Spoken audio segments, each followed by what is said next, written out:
2 men, 2 philosophies, 2 choices, 1 decision. You decide.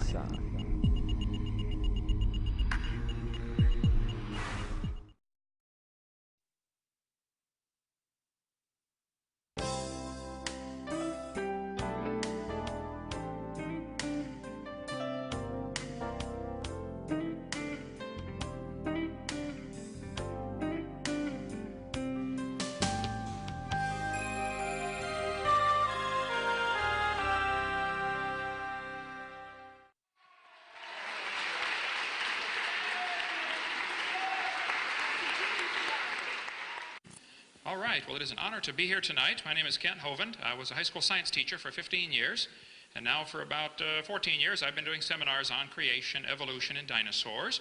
I don't like sneaking up on anybody, so I'll tell you right now what I believe. I believe the Bible is literally true and scientifically accurate. I believe the evolution theory, as it's being presented in our universities, is one of the dumbest ideas in the history of humanity, and that's what we're going to talk about tonight. Evolution is not science. That's my contention. Now, before we get too far into this, we need to define a couple of terms, I guess. I have nothing against science. I taught science for years. I like the subject of science. But there is some poison mixed in with our science books. And that's all I'm concerned about. There are some lies that are used over and over and over and over to promote this evolution theory. Science is things that we can observe and study and test and demonstrate. Nobody's ever observed any evolution. Nobody's ever seen a dog produce a non-dog. Now, if you want to believe it happened, that's perfectly fine, but that now becomes part of your religion. That is not part of science. Science is things we know by observation, testing, and demonstration. Now, Florida has a law that requires textbooks to be accurate. All instructional material shall be accurate. Texas has a law that says instructional materials shall be factual, and theories shall be clearly distinguished from facts. Wisconsin has a law that says textbooks shall be accurate. Alabama has a code that says textbooks shall be adequate and current. I think these are all very reasonable laws, by the way. California has a law that says textbooks shall be factually accurate and reflect current and confirmed research. My contention is there is no current and confirmed research that supports the evolution theory. Evolution is not part of science, which is what this debate is about. This textbook says evolution is a fact. It says the evidence to support evolution is based on fossils, traces of evolutionary history in existing organisms, continental drift, direct observations of change, and the experimental production of new species. Well, first place, we'll go through each of these later on, but there's no way any fossil could possibly count as evidence for evolution. I mean, if you were in a court of law and you brought a bone you found in the dirt into the judge and said, "Judge, this bone is the ancestor of everybody today," well, they'd laugh at you. You can't prove that bone had any kids. You sure can't prove it had different kids. And why on earth would you think a bone you found in the dirt can do something animals today cannot do, which is produce something other than their kind? So fossils absolutely cannot possibly count as evidence for evolution because it is impossible to demonstrate that they had any kids that lived. You might believe that they're ancestral, but that's now not part of science. Science is what we can observe and test and study and demonstrate. Evolution is the other word that needs to be defined. Evolution has at least 6 different levels. Now, I read some of the stuff that Dr. Weisenburg wrote in some letters to the editor in the past, and this has happened. I've had 75 debates now, and in the last 10 years especially, they've worked very hard to focus the definition of evolution on only changes within the species or between species.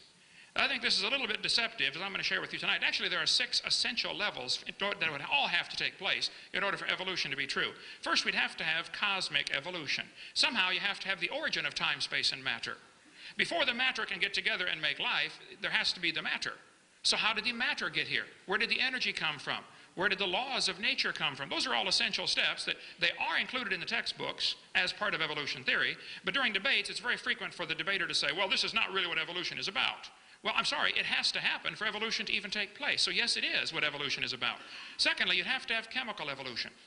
According to the Big Bang theory, the Big Bang produced hydrogen and maybe some helium. Well, then how on earth did we get all these other elements? You mean uranium evolved from hydrogen? We see lots of elements decay, break down. We don't see them go up without enormous energy input. And now you're back to the chicken and the egg problem. You have to have the stars already existing to produce the higher elements. So you really got a problem. Either stellar evolution or organic evolution or chemical evolution had to come first. But either way, you have a chicken and an egg problem. Thirdly, you have what I call stellar evolution, which is where the stars would have to evolve. Nobody's ever seen a star forming. One professor said, oh, we see a star forming right now in Crab Nebula. I said, no, you don't. You see a spot getting brighter. You're assuming it is a star forming. It could be the dust is clearing and there's a star behind it. The fact is, we have never observed a star forming. We see stars blow up all the time. It's called a nova or a supernova. And yet there's enough stars out there right now that everybody on Earth can personally own 2 trillion of them to yourself. Those are the ones we know about. We don't know about the ones that we don't know about. Fourthly, there would have to be what's called organic evolution. Somewhere, somehow, long ago and far away, life had to get started by non-living material. Now, the evolutionist is left with the very embarrassing position of having to believe in spontaneous generation, even though it was proven wrong several hundred years ago. All the experiments by Francisco Redi and Louis Pasteur and many others have said, look, life begets life. Life does not come from non-living material. One student was sitting in the audience one time, and his question for me during the question time was, Dr. Hovind, if scientists ever make life in the laboratory, what are you going to say then? I said, well, first of all, they are a long ways from coming to that. They can barely make a few amino acids, okay? Secondly, if a bunch of intelligent scientists do produce life in the laboratory, then I would say that that proves that it takes intelligence to make life, which is what I've been saying all along, okay? But the evolutionist really is left with, I think, the very embarrassing and totally anti-intellectual position of thinking that life came from something that was non-living long ago and far away. Why could it happen only once? 3.5 billion years ago. Why isn't it happening commonly, frequently? Fourthly, we have what's called organic evolution. That's where life gets started. Fifthly is macroevolution. That's where an animal changes from one kind to another. Nobody's ever seen this. The Bible says the animals bring forth after their kind, and so the definition of kind would be those that are able to bring forth. A dog and a wolf can mate and bring forth offspring. A dog and a banana cannot. So in some cases it's very obvious what are the same kind. In other cases it's not obvious what exactly was the original created kind, and I think that's a valuable field of research that's worth doing. What were the original kinds? Probably the horse and the zebra descended from a common ancestor. That doesn't mean the horse and the pine tree descended from a common ancestor. So macroevolution is where you change from one kind to another. Nobody's ever seen that. Lastly, we have what's sometimes called microevolution. I object to this term. I think it's confusing because it's not really evolution. It's just a variation of the same kind of animal. But if you want to call it microevolution, I'll buy that with the qualification that I object to that, because it's really just a variety within the same kind. The first 5 steps that would have to take place are actually totally religious. Now, the professors that promote evolution are always trying to focus the attention on microevolution, where there are millions of examples. I mean, I agree, this one happens. There's no debate. Variations happen. The question is, are they limited or unlimited? And I think the obvious observations for the last 6,000 years of human history tell us variations are limited. You might get a big dog or a little dog, but you get a dog every single time. No exceptions. According to the Big Bang Theory, though, the Big Bang teaches 18 to 20 billion years ago, there was a Big Bang where nothing exploded and produced everything. And 4.6 billion years ago, the Earth cooled down and formed a rocky crust. This is what the textbooks teach. Now, how some professors can say this is not part of evolutionary theory, I don't understand that, because it is part of evolutionary theory. It is an essential step. You have to get the Earth here before anything can evolve on the Earth. And so if they say the Earth cooled down and a rocky surface was created, and they say as the Earth formed, it was like the moon, and the Earth's surface was hot, and there were large pools of bubbling lava. But oceans formed as it rained on the rocks for millions of years. This is what's in typical textbooks all across the world as part of the process of life getting here. This textbook says, then millions of years of torrential rains created great oceans. Yes, boys and girls, swirling in the waters of the oceans is a bubbling broth of complex chemicals. Progress from a complex chemical soup to a living organism is very slow. Wow, I guess it is. It's totally stopped. It doesn't even happen. That's how slow it is. This is pure imagination. This is a fantasy, okay? If they want to believe that, that's perfectly fine. But I resent them using my tax dollars to cut down a perfectly good tree and print that and sell it to the kids and teach it as if it's a fact. It's not science.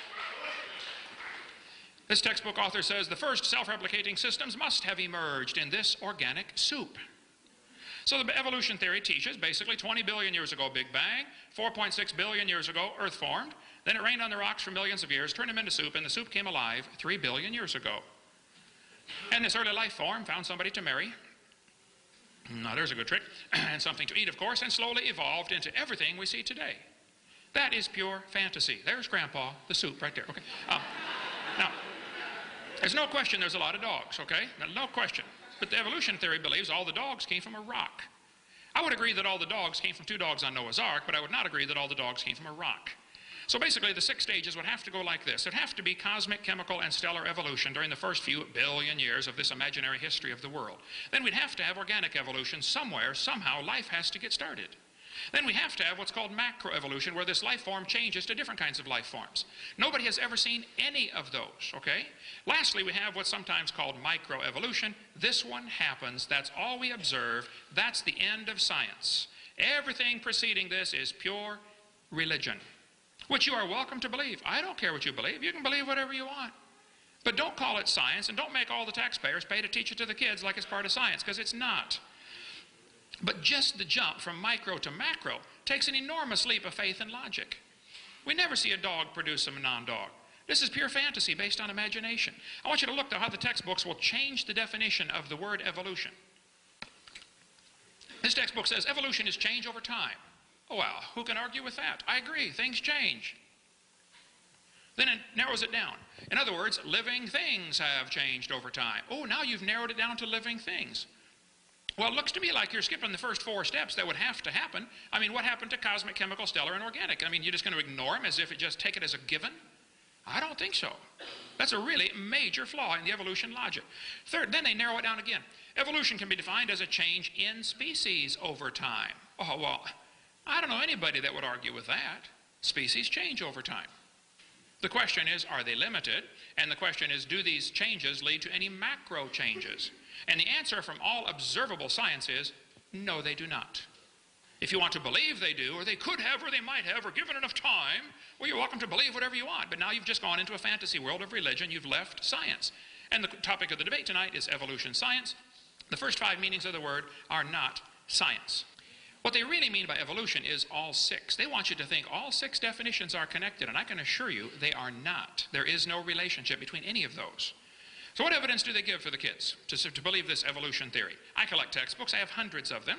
Here's the typical evidence they use to support evolution, and I'm sure we'll see some of this tonight. They're going to say we've got evidence from fossils. I pointed out no fossil is it cannot possibly count for evolution. Evidence from structure. Evidence from molecular biology, DNA, we'll get into that. Evidence from development.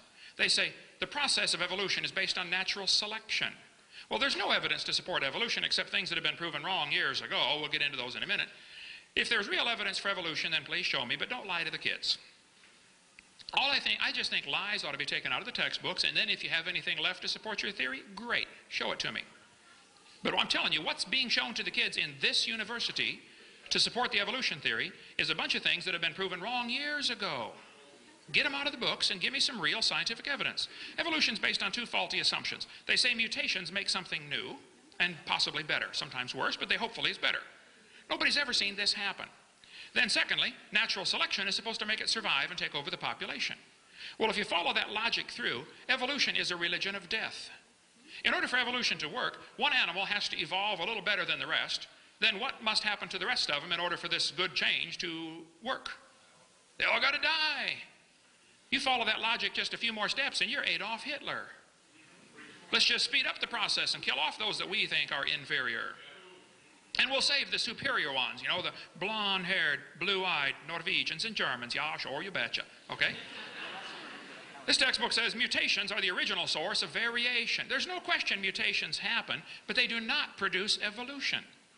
Mutations produce changes that are almost always fatal or certainly harmful. Nobody's ever demonstrated a positively beneficial mutation.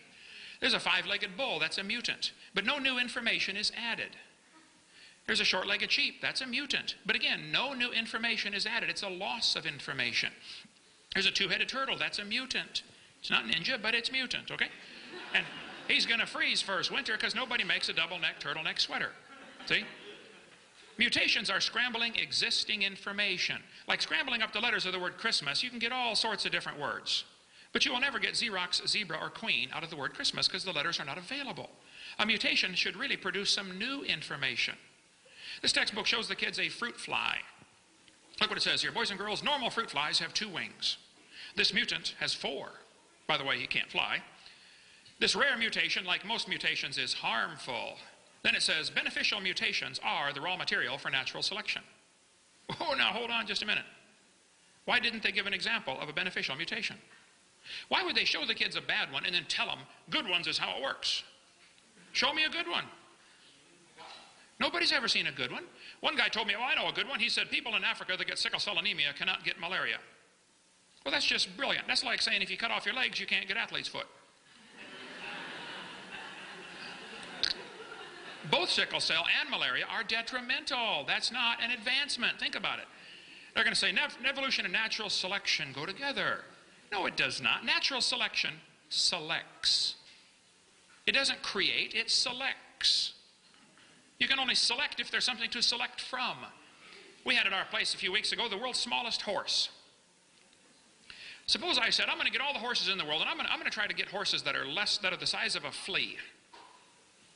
So anything over the size of a flea, I'm going to kill them all, and let only those under the size of a flea survive.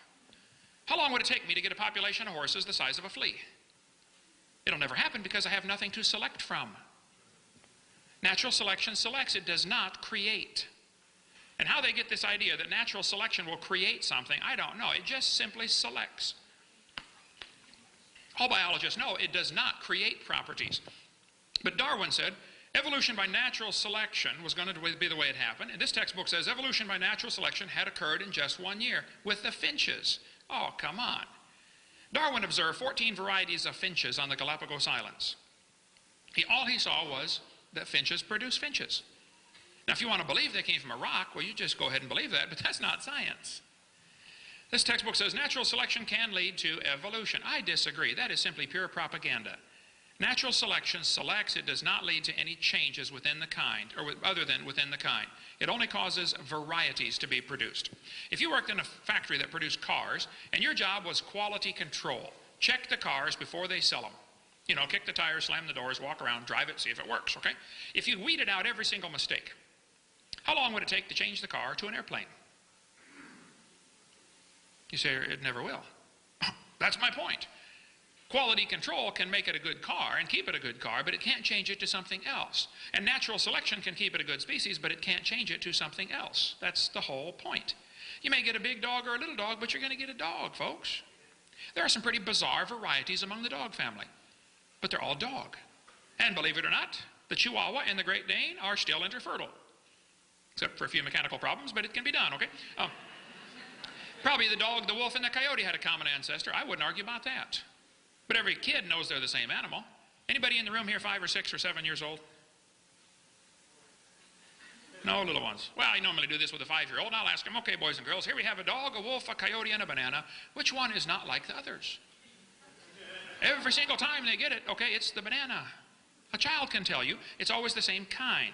National Geographic ran an article about wolf to woof, how dogs evolve from wolves. I agree, but it's not evolution. It's a variety of the same kind, and they're still interfertile. And that's what the Bible says the kind definition was, those that can bring forth. So nothing new was created. The Bible says they bring forth after his kind, and if you got an exception to that, I'd like to see it. Variations happen, but they are limited. Farmers have been trying for years to get bigger pigs, but they're never going to get a pig as big as Texas. There are limits. Roaches down where I live in Florida become resistant to pesticides after a while. Like bacteria become resistant to drugs. I agree. But the roaches will never become resistant to a sledgehammer. Okay? There is a limit. And the bacteria have limits to how far they can vary within their already existing gene code. They always produce the same kind of plant or animal. That's not really evolution because the information was already present in the gene code. No new information is added. Real evolution would be new information. How long would the Chihuahuas last in the real world, huh? All these varieties that we get, if it wasn't for somebody protecting them, they wouldn't survive. Turn all the Chihuahuas loose back into the woods. They'd run up to the wolf. Yip, yip, yip, yip, yip, crunch. End of gene pool, right?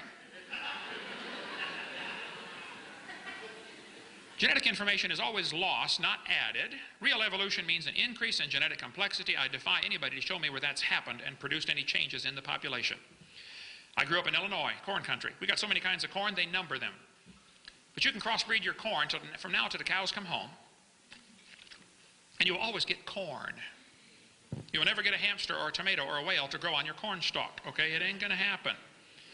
Variety of dogs happen, I agree. This Irish textbook calls it divergent evolution. They say the poodle, the terrier, and the collie had a common ancestor. Oh, come on, it's still a dog. Giving it a fancy name doesn't change the facts. It's not divergent evolution, it's a variety of dog. That's deceptive. See, they're going to give this as evidence for evolution, and then the kid psychologically is going to think the whole theory's been proven, when nothing could be further from the truth. This Mexican textbook says the zebra and the horse had a common ancestor. I agree. And it looked like a horse. Four-wheel drive, genuine leather upholstery, all the standard equipment. Okay, it was a horse. They got big horses and little horses today, all kinds of them. And it's interesting, horses, they're limited. There's some folks in California that have contests. They crossbreed horses, zebras, donkeys. They get zorses, zonkies, zionis, z-donks, and chibras. Here's their website. They're all interbreeding. Okay, guess what that proves? They probably came from the original kind. A horse. There's a bunch of zebroids running around. In the Kentucky Derby in the last 100 years, they've gone from an average winning speed of 127 seconds down to 123 seconds. Now, back in the early days, they got some low times turned in back then, too. But let me ask you a question. How much money would you guess has been spent on the Kentucky Derby trying to breed faster horses? Millions and millions and millions of dollars, right? Now, I don't know if they've reached the absolute limit or not. I don't know. But I suspect they're getting kind of close. And the point is, they're still horses, and there seems to be a stone wall here. You can't go faster. If you really want to win the Kentucky Derby, why don't you breed wings on your horse and fly around the track in 12 seconds?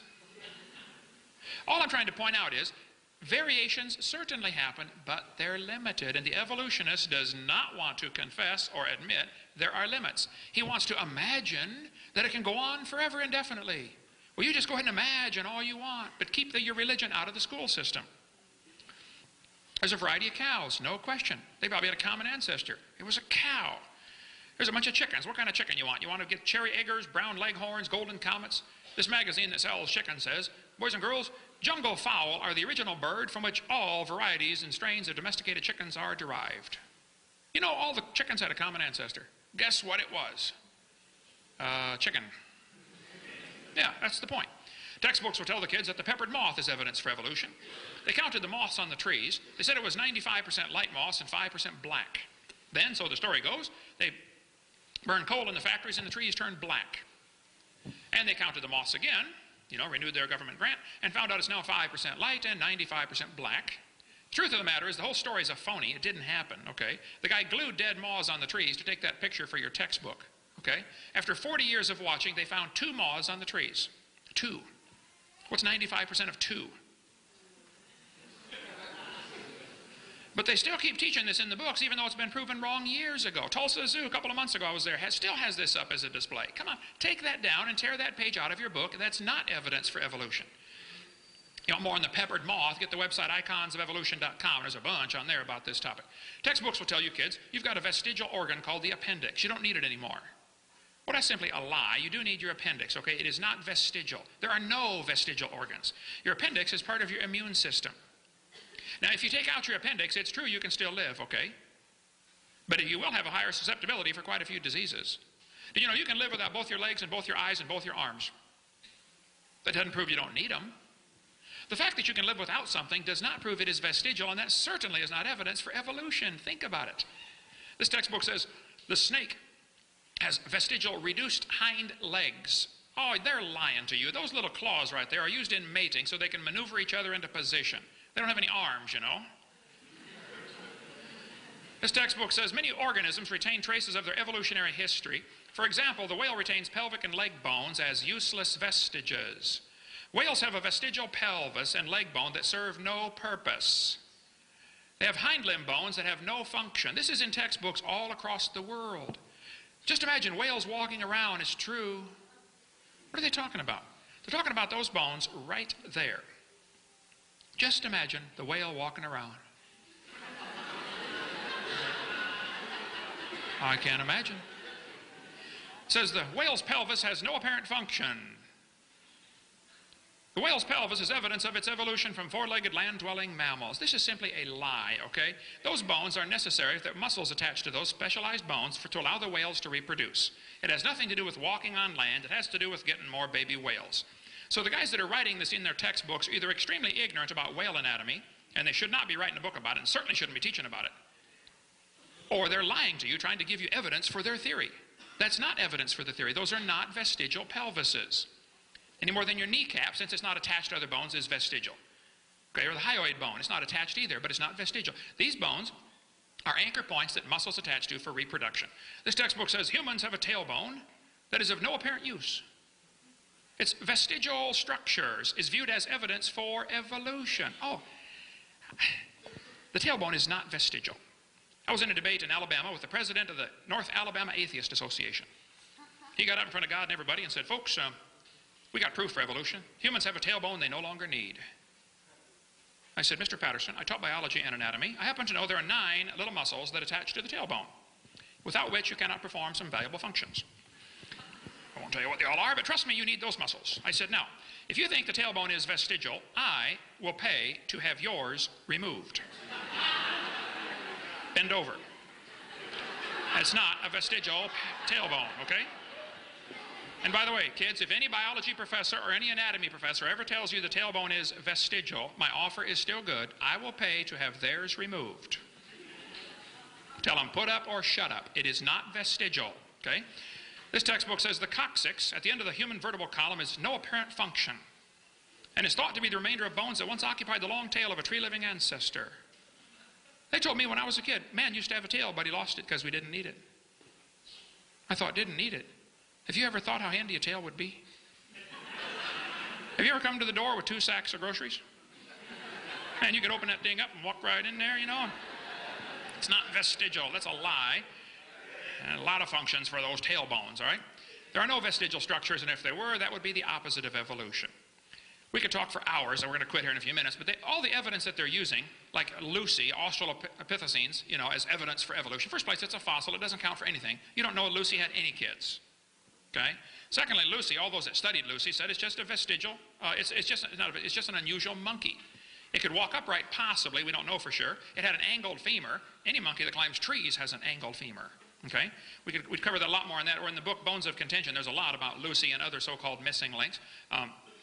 They give, in National Geographic here, gives human feet to all of the hominid examples here. This is pure propaganda, okay? The feet are extremely different in these creatures. And there's no connection between one evolving to another and no evidence that one ever did. And again, you're dealing with fossils. They don't count. Think about it. In a court of law, they would laugh at you. Australopithecines, no fossils for evidence, or no fossils are going to count for evidence for evolution. The horse evolution series is taught in textbooks, yet it's been proven wrong 50 years ago. The gradual evolution of the modern horse has not held up to close examination. Back in 1950, J.G. Simpson, who believed in evolution and loved the theory and taught it, said, the evolution of the horse family was unintentionally falsified. The early classical evolutionary tree of the horse was all wrong. It never happened in nature. This has been proven wrong 50 years ago, but they're still teaching it in your textbooks. The evolution of the horse. Up here at Yale University, they still got a big display of the horse, how it evolved from Eohippus to Equus. Pure propaganda. Didn't happen in nature. Darwin considered the idea that the human embryo has gills and he slowly evolved from a fish-like creature to a human. He considered that the best single class of facts in favor of his theory. He called it the biogenetic law. This Irish textbook says, it's talking about the gills here, the gill slits, show that these animals have evolved from fish and share the basic pattern of fish development. This one says humans have gills like a fish when they're embryonic stage. This is a lie. Those are not gill slits. Those little folds of skin later develop into bones in the ear and glands in the throat. They never have anything to do with breathing. I've seen folks that have 5 or 6 chins and they can't breathe through any of them but the top one. Okay? They're not gill slits.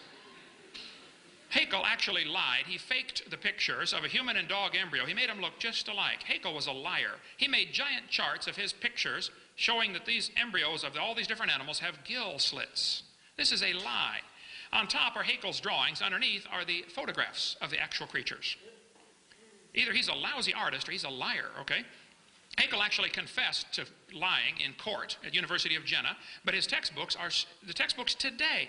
I guarantee this university has a biology or anatomy textbook that teaches that the embryo has gill slits, and that's evidence for evolution. That's been proven wrong 127 years ago. Get it out of the book. If you have evidence for evolution, then stop lying. Then show it to me, but quit lying to the kids and tell them you do. I want you to listen carefully tonight. If any evidence for evolution is presented, as if it is scientific, I suspect you're going to hear things like vestigial structures. You're going to hear things like embryology. That's the code word for what they're talking about here. This has all been proven wrong a long time ago. So don't buy that stuff. It's been in the textbooks for far too long. Kenneth Miller's still teaching it after 125 years of knowing it's been proven wrong. I've got all kinds of stuff. We've got to quit here. Okay, I just don't want to see kids lied to. I think there is no evidence to support the idea that any animal produced a different kind of animal. Now, if you want to believe it happened, you enjoy yourself. You believe whatever you want. But don't call it science. And don't make all the taxpayers pay to teach it to the kids in public schools. Those who believe in evolution should admit it is a religion, and they should start private schools all over America, and let those who want to pay and learn it come pay and learn it. They got no business making all of us taxpayers pay for this silly religion to be taught in the school system. Thank you so much.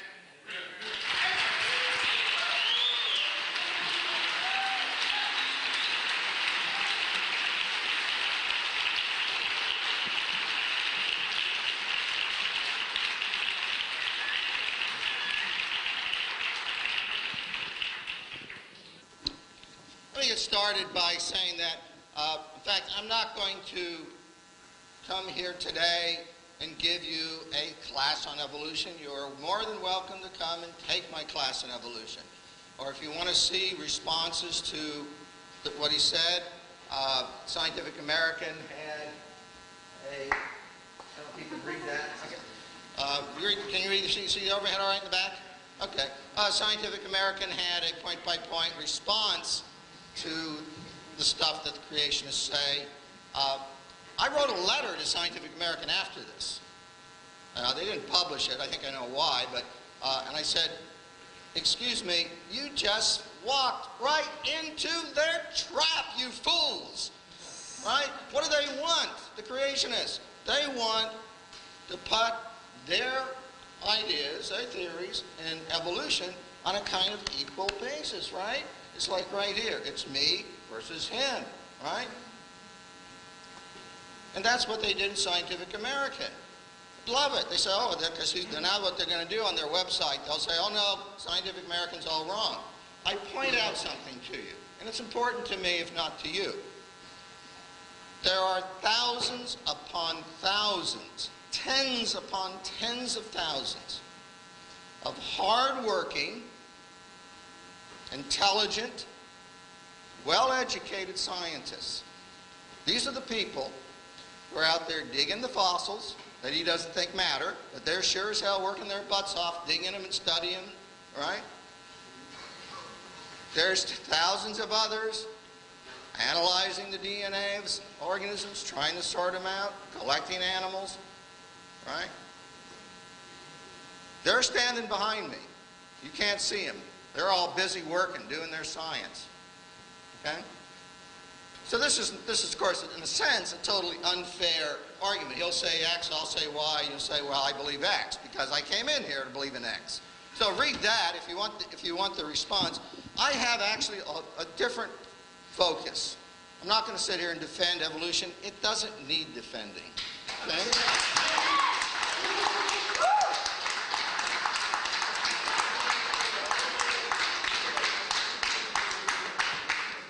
I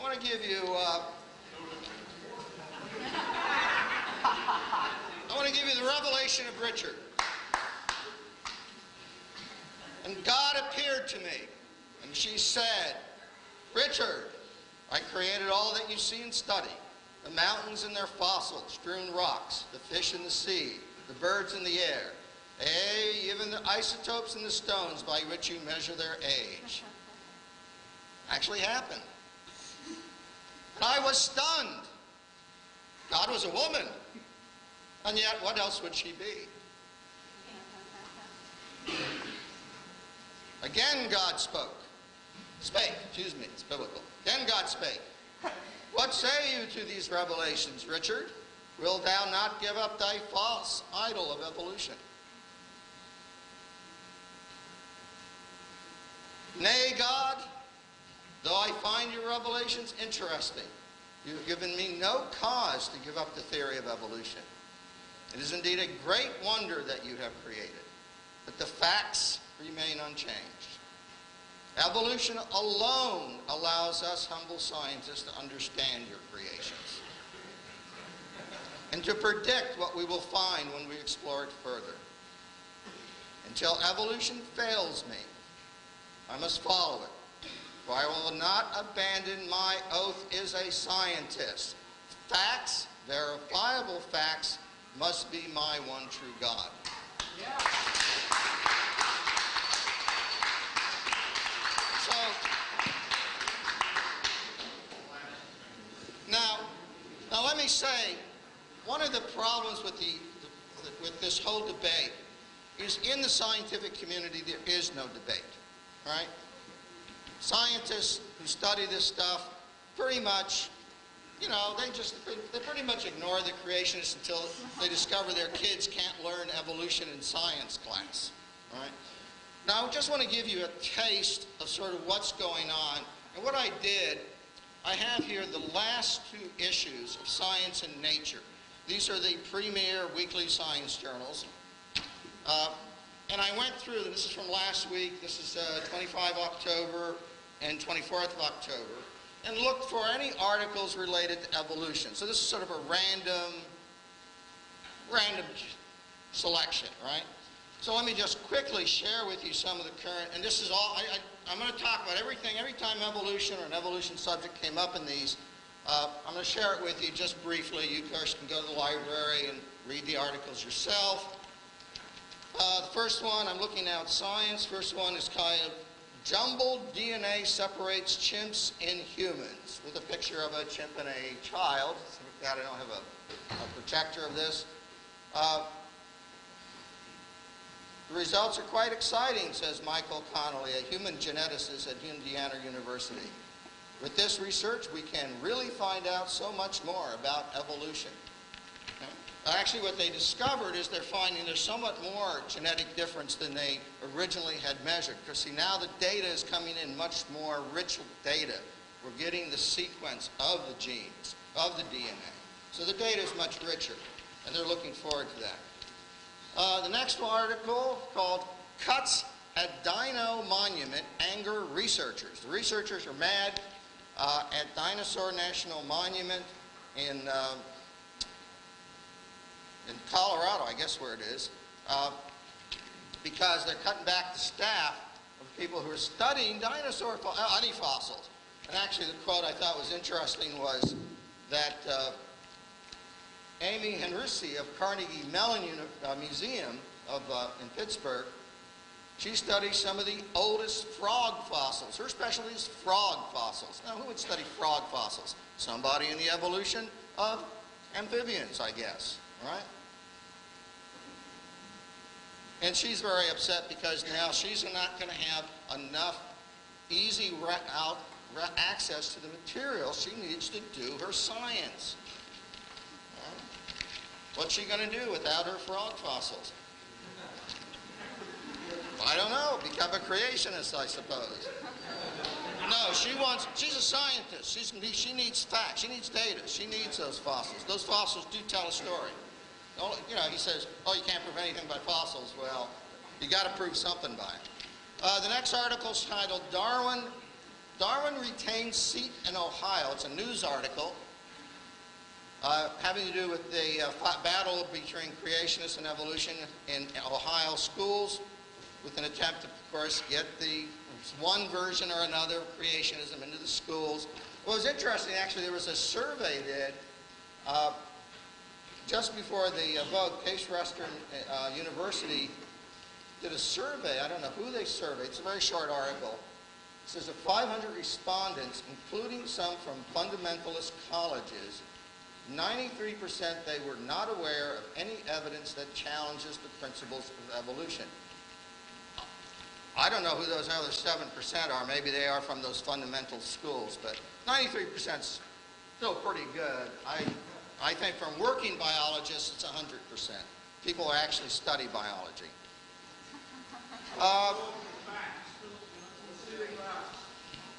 I'm getting there. We're getting there. I'm giving you facts.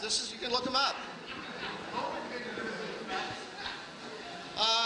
Discussion of the origin of life on page 747. Go to your library. some articles here, and what's important actually in that discussion, it's actually a little debate about high temperature versus low temperature models for the what he calls chemical evolution. They don't mention evolution actually in those letters because they're talking about the origin of life, not evolution. Different subject. Okay.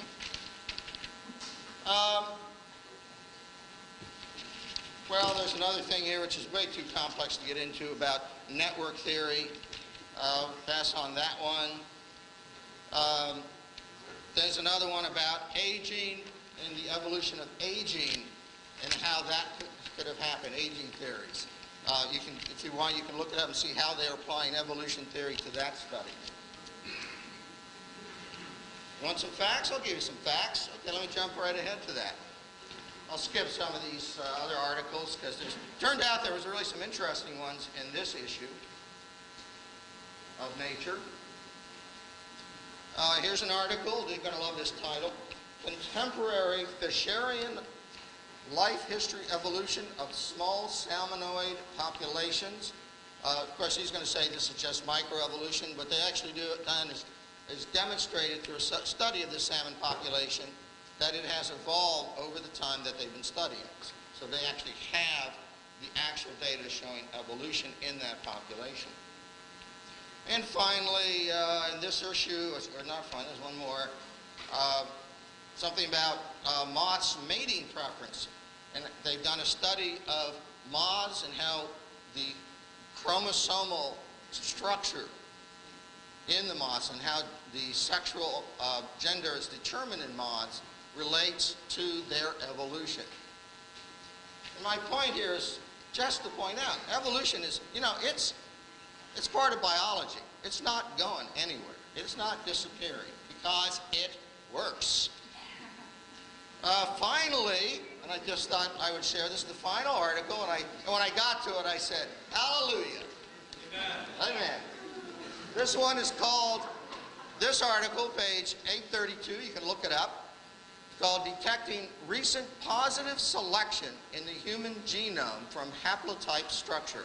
It's got quite a few authors, Sabetti, Reich, Higgins, Delavin, Richter, Schaffner, Gabriel, Plankto, Peterson, McDonald, Ackerman, Campbell, Ashla, Cooper, Kowalski, Ward, and Lander.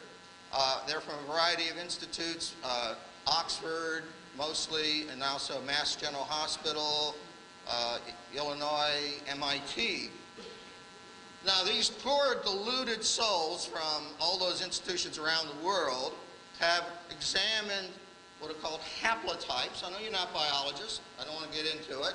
But haplotypes are a particular type of genetic structure. And they've looked at those haplotypes. And from that, I'll quote for you. It says, core haplotypes. I'm sorry about all the, sometimes the lingo is a little, it's just what it is. I can't, I'm not responsible for it. Core haplotypes. What's that? What a haplotype is? A haplotype is several genes on a chromosome that are inherited together. So what they're doing is looking at several genes that are inherited together and analyzing the pattern of that inheritance. And here's what they say.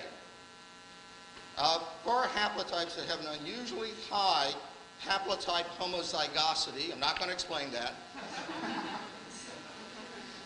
indicate the presence of a mutation that rose to prominence in the human gene pool faster than expected under neutral evolution.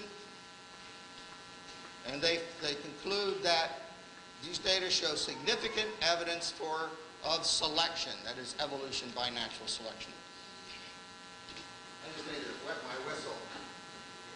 So, now look, I know you want me to stand up here and talk about the wonderful fossils and the peppered moth. I don't like errors and lies any more than anybody else in textbooks.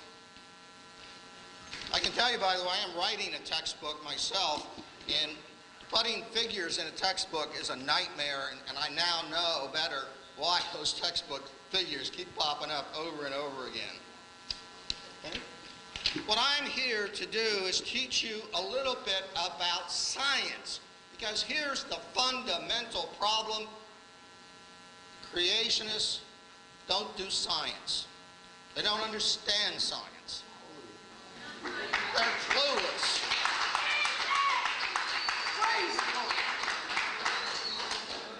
Let's look at what the problems are with the creationists, okay? I'm trying, don't grab the mic. Can you hear me better now? Okay. Problem with creationism I want to go over briefly. Bad logic, bad facts, bad science, bad theology. So let's look at them in order. Okay? First of all, here's an example of creationist logic. Well, it's just, can we turn those lights off over the, just those one set of blackboard lights? That's perfect. Okay. Here's an example of creationist logic. No physical evidence, such as photographs, exists of George Washington. No one alive has ever seen George Washington, have they? Has anybody here ever seen George Washington? Any historians actually ever seen George Washington? No. Only man-made documents exist. And you know what? Some of those documents are forgeries. Following creationist logic, we must therefore conclude George Washington did not exist.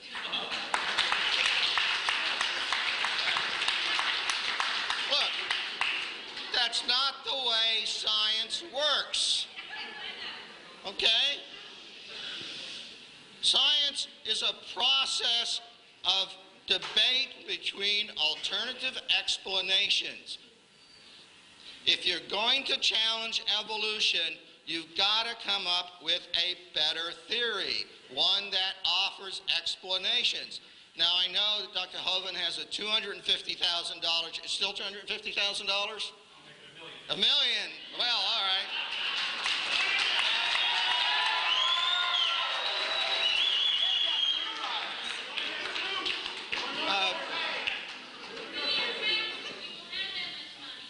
I'm sorry, I'm jumping ahead. I haven't got to my challenge yet. I mentioned also bad fact. Here's what the creationists do about the facts. First thing they'll do, they'll say it's just microevolution. Now, I teach evolution. All right? I never talk about macroevolution because, in fact, macroevolution are one and the same thing. Give enough time, you can turn anything into anything. Yeah, it's true. It's true. All right. It's proven. You got the fossil record. It shows all the steps.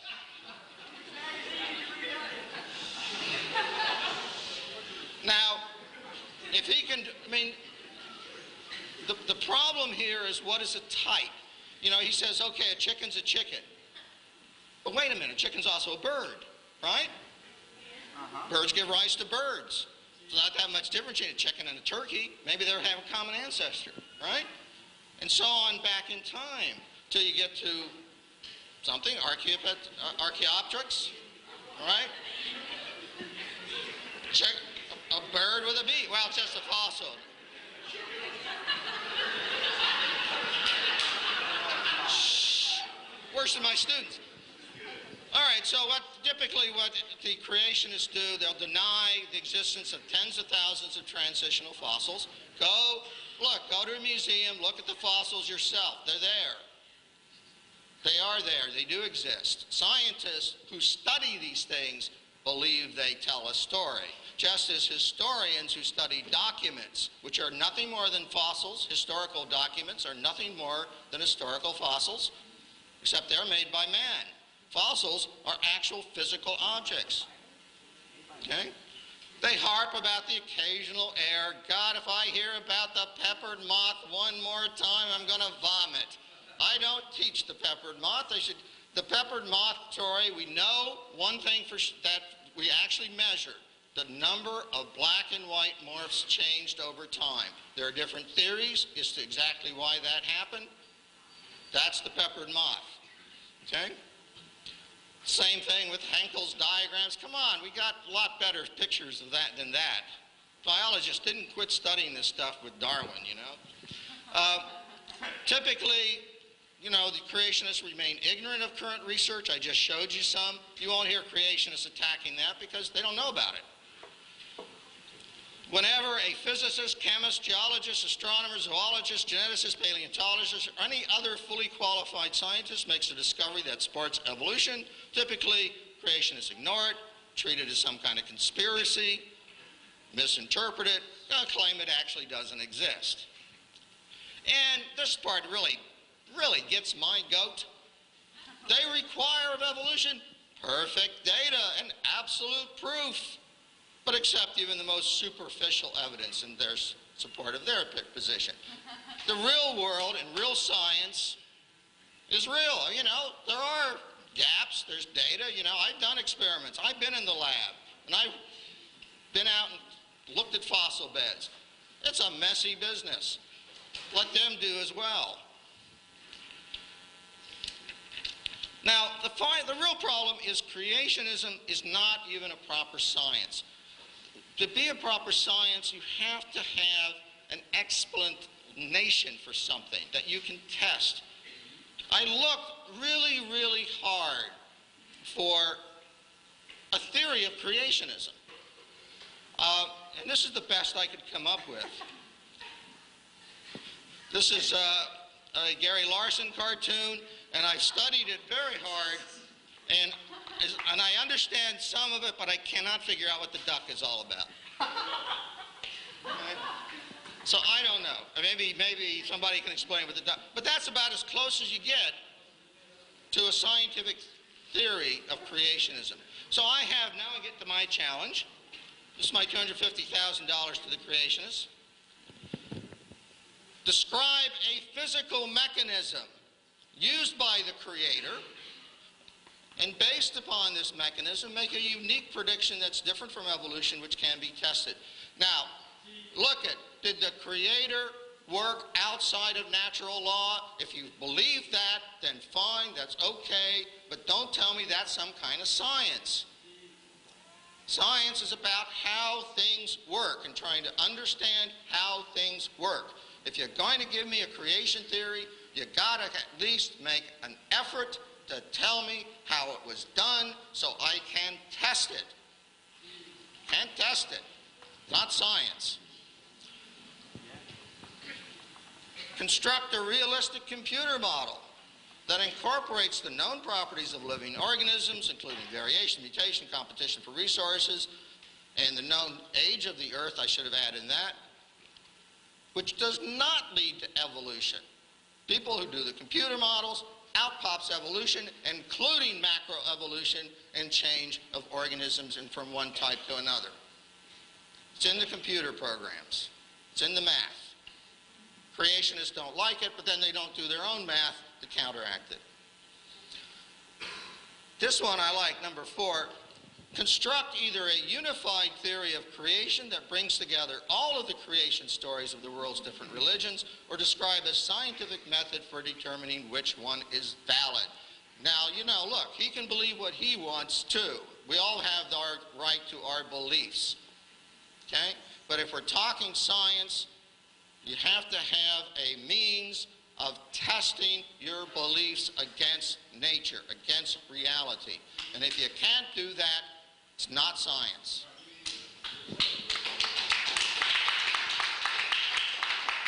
Let's talk about, you know, here's a couple of specifics that I wouldn't mind seeing an explanation for.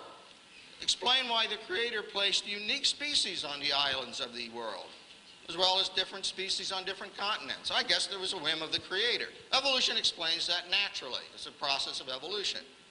Maybe he has an explanation. I don't know. I haven't heard one from creationism. Explain why creationism does not violate the laws of conservation or mass, first and second laws of thermodynamics. Why we should abandon these laws. You know, one of the things that really gets my goat is sometimes creationists will say, well, you know, evolution violates such and such a law of nature. You know, first law, second law, whatever. Wait a minute, you're talking about a process that's outside of natural law, how can you attack us who understand and use natural law? It's a mystery to me. Okay?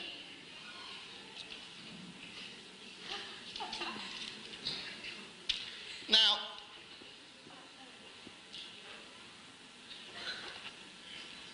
pointed out, then creationism misuses the facts, all right? Bad science. It's also bad theology. Let me just tell you a little story. True story, actually. Some of my stories are true. When I was in college, I'm an evolutionary biologist. Well, you can't believe me. When I was in college, I had a roommate who was a born-again Christian, and he used to, every night, would read the Bible. And frankly, it used to irritate me. He'd have the light on, and I'd be trying to sleep, and I'd hear those pages flip.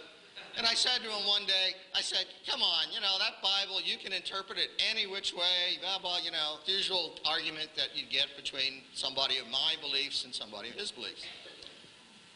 So I took the Bible from him, and I said, look, I'll interpret something in the Bible. I opened it up, and I wound up in Revelations.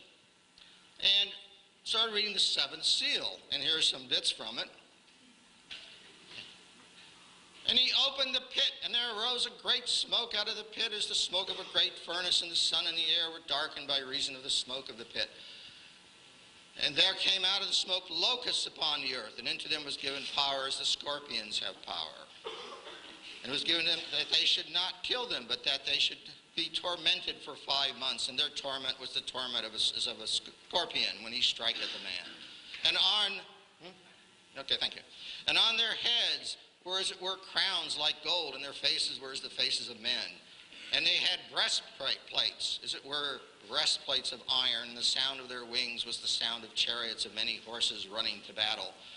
And I looked at that, and I said to my roommate, this was about 1960, I don't want to tell, 1960-something. I've been around for a while. But it was at the height of the Cold War, right? Where we were afraid that we're going to have a nuclear holocaust. And I said, oh, well, this is easy. I can interpret that. The pit, that's an underground missile silo. And these locusts with breastplates of iron, those are the missiles, right? And they come out of the ground. There's smoke. There's a great furnace, right? And there's this sound of many chariots as the rockets come from the earth, and kaboom, and then you get, a nuclear attack and radiation poisoning, and and I was saying all this to him, and then all of a sudden I thought, and he looked at me, and he said, you see? And I went, oh my gosh, that's quite yeah, that's really something. Yeah. Now, if I was interpreting this today, I would make it a little different. I'd probably say that the 5 months torment here, that's probably from Saddam Hussein and his factories of biological or chemical warfare, and that the interesting was the breastplates of iron and the faces of man, these locusts had the faces of man. I said, yeah, that would probably be a portrait of Saddam Hussein, because he puts his portrait on everything, and be on the missiles too. Look, my point is this. I know he's a good Christian. My opponent's a good Christian, and many good Christians here. But doesn't this tell us then that we better get out there and start killing locusts? Can we not be moved to action? Right? Especially we got to go looking for armor-plated locusts. Got to kill them before they do this to us. Now, come on. Whatever your religious beliefs, I'm sorry, that kind of interpretation of the Bible just doesn't wash. Either is good theology or is certainly as good science. I want to finish. I'm finishing. It's my last. Okay, it's my last overhead. Perfect timing. Thank you. Look, I know that my opponent has talked about this being a kind of a battle. Creation is battle cry. Here's what they tell you. And I see there are some young people, some children in here, some students, and this is what they tell you. And I find this offensive. Reject evolution or reject your faith. That's what they tell you. They tell you this is the battleground, right? If you are an evolutionist, you believe in evolution, well, then you've got to reject that particular version of the faith, right? Can you be a good Christian and reject and accept evolution? Well, okay, there you go. And I say to them, that is not the way it should be. There's a peace offering. Okay? Science and religion deal with different domains of human experience. If you want to have a battle and you want to put your religion toe-to-toe with science, nobody gains. Right? You say to the young person growing up who's studying biology and learning about fossils and learning about DNA, you say to that young person, hey, don't accept that, otherwise you can't be a good Christian. Now, I'm sorry. That's offensive. Okay?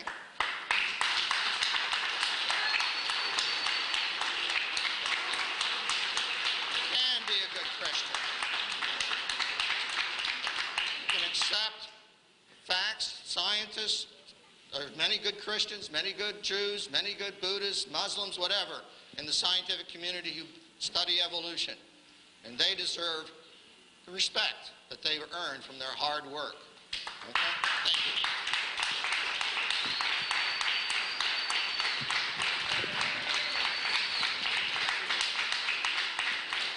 Okay, now we're going to move on to a 15-minute rebuttal from Dr. Hovind. Well, that was very interesting. Let me give you my rebuttal of some of the things that he said. I don't think we'll have time to give them all. His consistent theme throughout his talk was basically based on majority opinion. You know, in the scientific community, there is no debate. This implies, of course, you know, if you don't believe in evolution, then you're not a scientist. And if you do, you know, you can't be a scientist without believing in evolution. This is simply not true. And this is a very flawed logic used in any debate to say that majority opinion supports your position. First, I don't think you could prove that it's true, okay? I think you'd find there are thousands of scientists very actively involved in major branches of science that are strong Bible-believing creationists. But I want to point out, the debate tonight is about is evolution science, and he continually brought in, you know, things about creation, which is not what the debate's supposed to be about. Okay? I'm willing to debate that, but that's not the topic tonight. Okay. He said there are tens of thousands of scientists digging fossils and they support evolution. Great. Tell them, go for it. There were tens of thousands of people who thought that big rocks fall faster than little rocks at one time.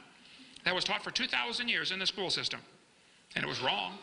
There were tens of thousands of people that thought if you took your blood out, you would get better. It's called the doctrine of humors. They were wrong. Okay? There are also tens of thousands of people who do not believe in evolution. All the polls show that only about 9% of the population of America believes in the evolution theory with no God involved. Another 30% think God used evolution. Even the two together is a vast minority of the population, okay? So you don't go on majority opinion anyway, but if you want to go on majority opinion, then the majority support the creation view, okay? He said, this is important to me. I guess so. You get paid by the taxpayers to teach this stuff. Of course it's important to you.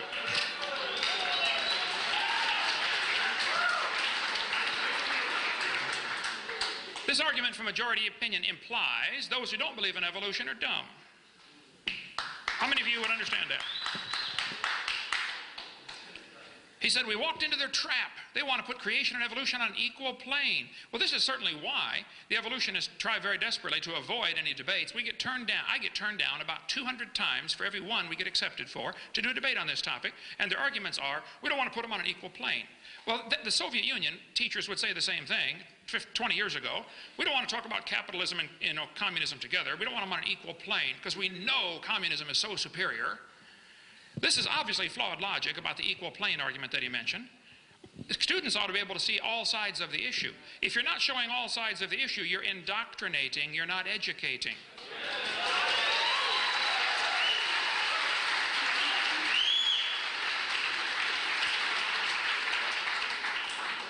He said, facts are my true God. Well, I pointed out a bunch of things in the textbooks that are used as facts that are not true.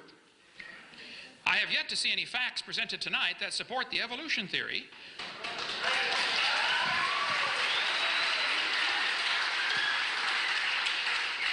Also, I'd like you to show me any facts that have stood the test of time. I don't know if you caught what he said earlier, but he talked about creationists don't keep up on the most current research. The most current research. Well, first place, I think a lot of creationists, myself included, try to keep up on the most current research. But the fact of the matter is, the evolutionists are always relying on the most current research. They'll say, well, we just discovered in the laboratory. I say, wait a minute, right there. This theory's been around for 140 years. You're relying on things that are just discovered and haven't stood the test of time yet. Like the one in November 99, when National Geographic ran the big article about the fossil, half bird, half reptile. 3 months later, it's proven fraudulent. This happens over and over and over in the evolution theory. They teach something for a few years. Oops, we're sorry, it was wrong. Okay, let's go teach something else. Oh, we're sorry, it's wrong. Okay, we'll teach something else. Forget about this current, don't forget about the current research. I'm in favor of that. But don't use that as evidence till it has stood the test of time. Show me some facts that have stood the test of time. All of the so-called cavemen get proven wrong one by one. Nebraska man was in the textbooks for a while. Piltdown man was in the textbooks for 40 years and it was proven wrong. It was a deliberate fraud. Just study the facts and you'll see there are no facts that support evolution theory that have stood the test of time. All false theories die very hard. The geocentric theory died a horrible death along with people who dared to question it, okay? Doctrine of humors died hard. Evolution is a dying religion and its adherents are running scared. Creationists don't do science because you can't test it. Well, creationists are not asking the taxpayers to pay for their view to be taught, so the burden of proof is on the evolutionist. Richard Dawkins said, it's absolutely safe to say if you meet someone who claims not to believe in evolution, that person is ignorant, stupid, or insane, or wicked. Well, Richard Dawkins has refused to debate creationists for many years. I was over in England 2 weeks ago. I'll debate him any time with half my brain tied behind my back. Okay? If we stick with the scientific facts, tell him. We've already sent letters to him. Kenneth Miller, who teaches evolution and writes books about it, I debated him on the radio one time. He's a Catholic, writes a lot of textbooks about biology and evolution. He said evolution is controversial in some circles. As if, well, only those people who are stupid don't accept this wonderful revelation that we all came from a rock 4.6 billion years ago. Karl Popper said evolution is not a fact. It doesn't even qualify as a theory or hypothesis. It's a metaphysical research program. It's not testable science. Julian Huxley, Thomas Huxley's grandson, said, I suppose the reason why we leapt at the origin of species was that the idea of God interfered with our sexual mores. Ooh, now we're getting to some truth here. If you don't want God telling you what to do, that's perfectly fine. I don't care if you obey God or not. You can live your life any way you want, but don't stand behind some flimsy religion called evolution and claim that justifies your rejection of the obvious, that dogs produce dogs and cats produce cats and life begets life. There's no evidence for this evolution theory. Michael Ruse, professor of philosophy and zoology at University of Guelph, said evolution is promoted by its practitioners as more than a mere science. Evolution is promulgated as an ideology, a secular religion, a full-fledged alternative to Christianity with meaning and morality. I'm an ardent evolutionist and an ex-Christian. But I must admit in this one complaint, and Mr. Gish is but one of many to make it, the literalists are absolutely right. Evolution is a religion. This was true of evolution in the beginning, and it's true of evolution still today. Sir Arthur Keith, who wrote the foreword to Darwin's 100-year anniversary book, 1959 edition to Darwin's book, Arthur Keith, who believed in evolution, said, evolution is unproved and unprovable. We believe it because the only alternative is special creation, and that is unthinkable. Professor Bonar said, evolution is a fairy tale for grown-ups. The theory has helped nothing in the progress of science. It is useless. So don't tell me that all scientists believe in evolution. You're simply mistaken, okay? Plus, it wouldn't be good logic to use that as an argument because majority opinion means nothing. The majority of the Taliban thought they did what was right, okay? Malcolm Muggeridge said, I'm convinced that the theory of evolution, especially the extent to which it's been applied, will be one of the great jokes in the history books of the future. Posterity will marvel that so flimsy and dubious an hypothesis could be accepted with such incredible credulity that it has. How can people believe we all came from a rock 4.6 billion years ago? Scientists who go about teaching evolution are great con men. The story they are telling is the greatest, maybe the greatest hoax ever. In explaining evolution, we do not have one iota of fact. Fred Hoyle said the only way life could have come into existence is because some superintelligence having created it. So he says, well, maybe it came here from outer space. Well, you're transplanting the problem to a different place. How did it get started? That's not a solution. Pierre de Chardin, who was involved in the fraud of Piltdown Man, okay, Catholic priest who promoted all kinds of false evidence to support the evolution theory. Pierre de Chardin said, evolution is a general postulate to which all theories, all hypotheses must henceforth bow in order to be thinkable and true. Evolution is a light which illuminates all facts, which all lines of thought must follow. This is what evolution is. Talk about a mantra. That's a religious, dogmatic statement. That's not science. Nobody's ever seen any evolution other than the micro changes we see within the same kind. My opponent asked for a testable hypothesis. Okay, here's my hypothesis. This world was created by an intelligent creator, and everything was created within a few days of each other. This is the only way to explain all the millions of symbiotic relationships we find in nature. Certain plants require certain animals require each other to transport seeds or whatever. If you want to think that these things evolve separately, you're welcome to do that, but I think it's more logical to say they're so complex they had to be designed. First of all, the design indicates there was a designer, and the complexity indicates there was a really intelligent designer, and the interrelation between all these plants and animals, including the fact that plants give off oxygen and animals give off CO2 and they reciprocate the gases, there are billions of examples that you would have to say it is best explained with a creation of these things fully formed and in close proximity to each other within a few days. Then I think there was a worldwide flood about 4,400 years ago that buried this world and produced billions and billions of fossils, which we're still digging up today. All of the fossils that we find are indication that there was a rapid burial, catastrophic burial, in enormous amounts of mud. There are layers of limestone that cover just about the entire United States. The fossil layers, the layers of rock that we see, the so-called geologic column, by the way, the geologic column does not exist except in the imagination, but the layers of the rock that we see are best explained by being deposited very rapidly, within just a few moments of each other, actually. All over the world, petrified trees are found standing up, running through multiple rock layers. People say these layers form separately over millions of years. I just don't think that's logical. Can you focus that just a little bit for me there, brother? Turn the outer one. If somebody wants to believe that these layers form, separately over millions of years, they're welcome to do that, but I think that the scientific evidence would say this is simply not true. Millions, maybe not millions, I know thousands and possibly even millions of petrified trees exist in the world, standing up in the vertical position. They're all over the world. These fossilized trees are connecting all these different layers that they're telling us are different ages. So back in 1830, they started teaching the layers of the rock are different ages. And somebody swallowed that and started saying, oh, wow, well, then that means this earth is millions of years old. The fact of the matter is the evidence we see from fossils, from digging in the ground, is you see petrified trees extending from one seam of coal right through 20 feet of rock into another seam of coal. They're found all over the world. Petrified trees in the vertical position are indications that these layers are not different ages. And yet my opponent here and his colleagues will dig in the dirt and find fossils and assume that because one fossil is lower than another one, therefore it is the ancestor of the one above it, which is totally flawed logic. I mean, if I get buried on top of a hamster, that does not prove he's my grandpa, okay? I think the petrified trees that we find in the vertical position, and there are many thousands of them, are indication of rapid burial in mud. All over the world, petrified clams are found on top of mountains. Huge clams in the closed position. They had to be buried quickly. They had to be buried alive, actually, because as soon as a clam dies, it opens. And yet petrified clams in the closed position are extremely common. I've got buckets of them in my museum in Pensacola, Florida. I like fossils. We have a museum. I don't know any Christians that are against science or that are against fossils. I think what's happening, though, is the interpretation that you're placing on these fossils is where the problem comes in. Let me get up to a problem here, in different ways things are interpreted. My family there, first grandkid, yay, okay. All right.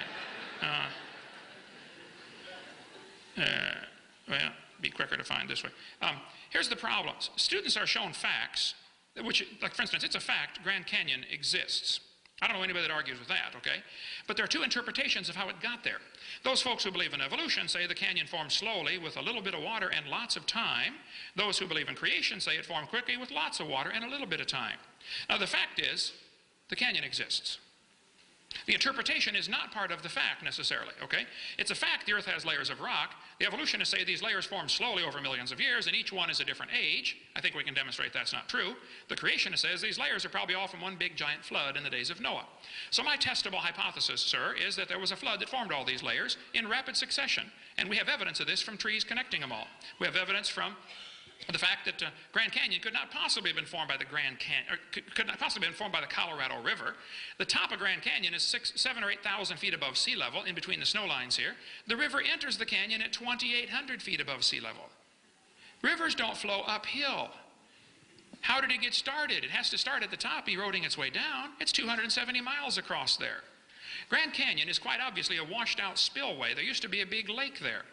And how students are being taught it was formed slowly by the Colorado River, and they get by with that and call it science, I don't know. But many, many geologists agree Grand Canyon was formed catastrophically. A couple of great big lakes, Grand Lake and Hopi Lake, overflowed their dams. Got too full, and any farmer that's ever lost a dam to too much water will tell you, it doesn't wash out the whole dam, it washes a slot out of it. Washes a crack out of the middle someplace, and that's what happened with Grand Canyon. The top of the canyon's higher than the bottom. The river runs through the bottom. The top's higher than where the river enters by 4,000 feet. Rivers don't flow uphill. There's no way that river made that canyon. But yet students are taught Grand Canyon formed slowly over millions of years, and some of you are not checking the facts. I just encourage you students here, if you want to believe in evolution, that's perfectly fine. I don't care what you believe in. I'm going home tomorrow. But you believe whatever you want. But you need to examine the facts, the so-called facts that are being presented to you, because I'm telling you, I'm afraid some of you are being brainwashed and you're swallowing it. And I suspect I know the reason why. It might be like Julian Huxley. You might like that evolution theory because it gives you freedom from the Creator. Oh, well, you just do whatever you want. But we'll see Judgment Day what happens. Thank you.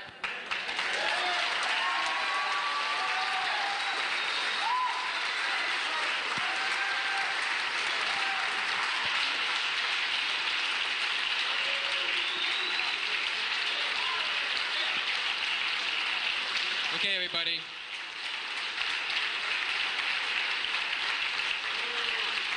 All right. We're now going to move on to a 15-minute rebuttal from Dr. Weisenburg. Well, I have nothing else to confirm what I said about the creationist attitude about the facts.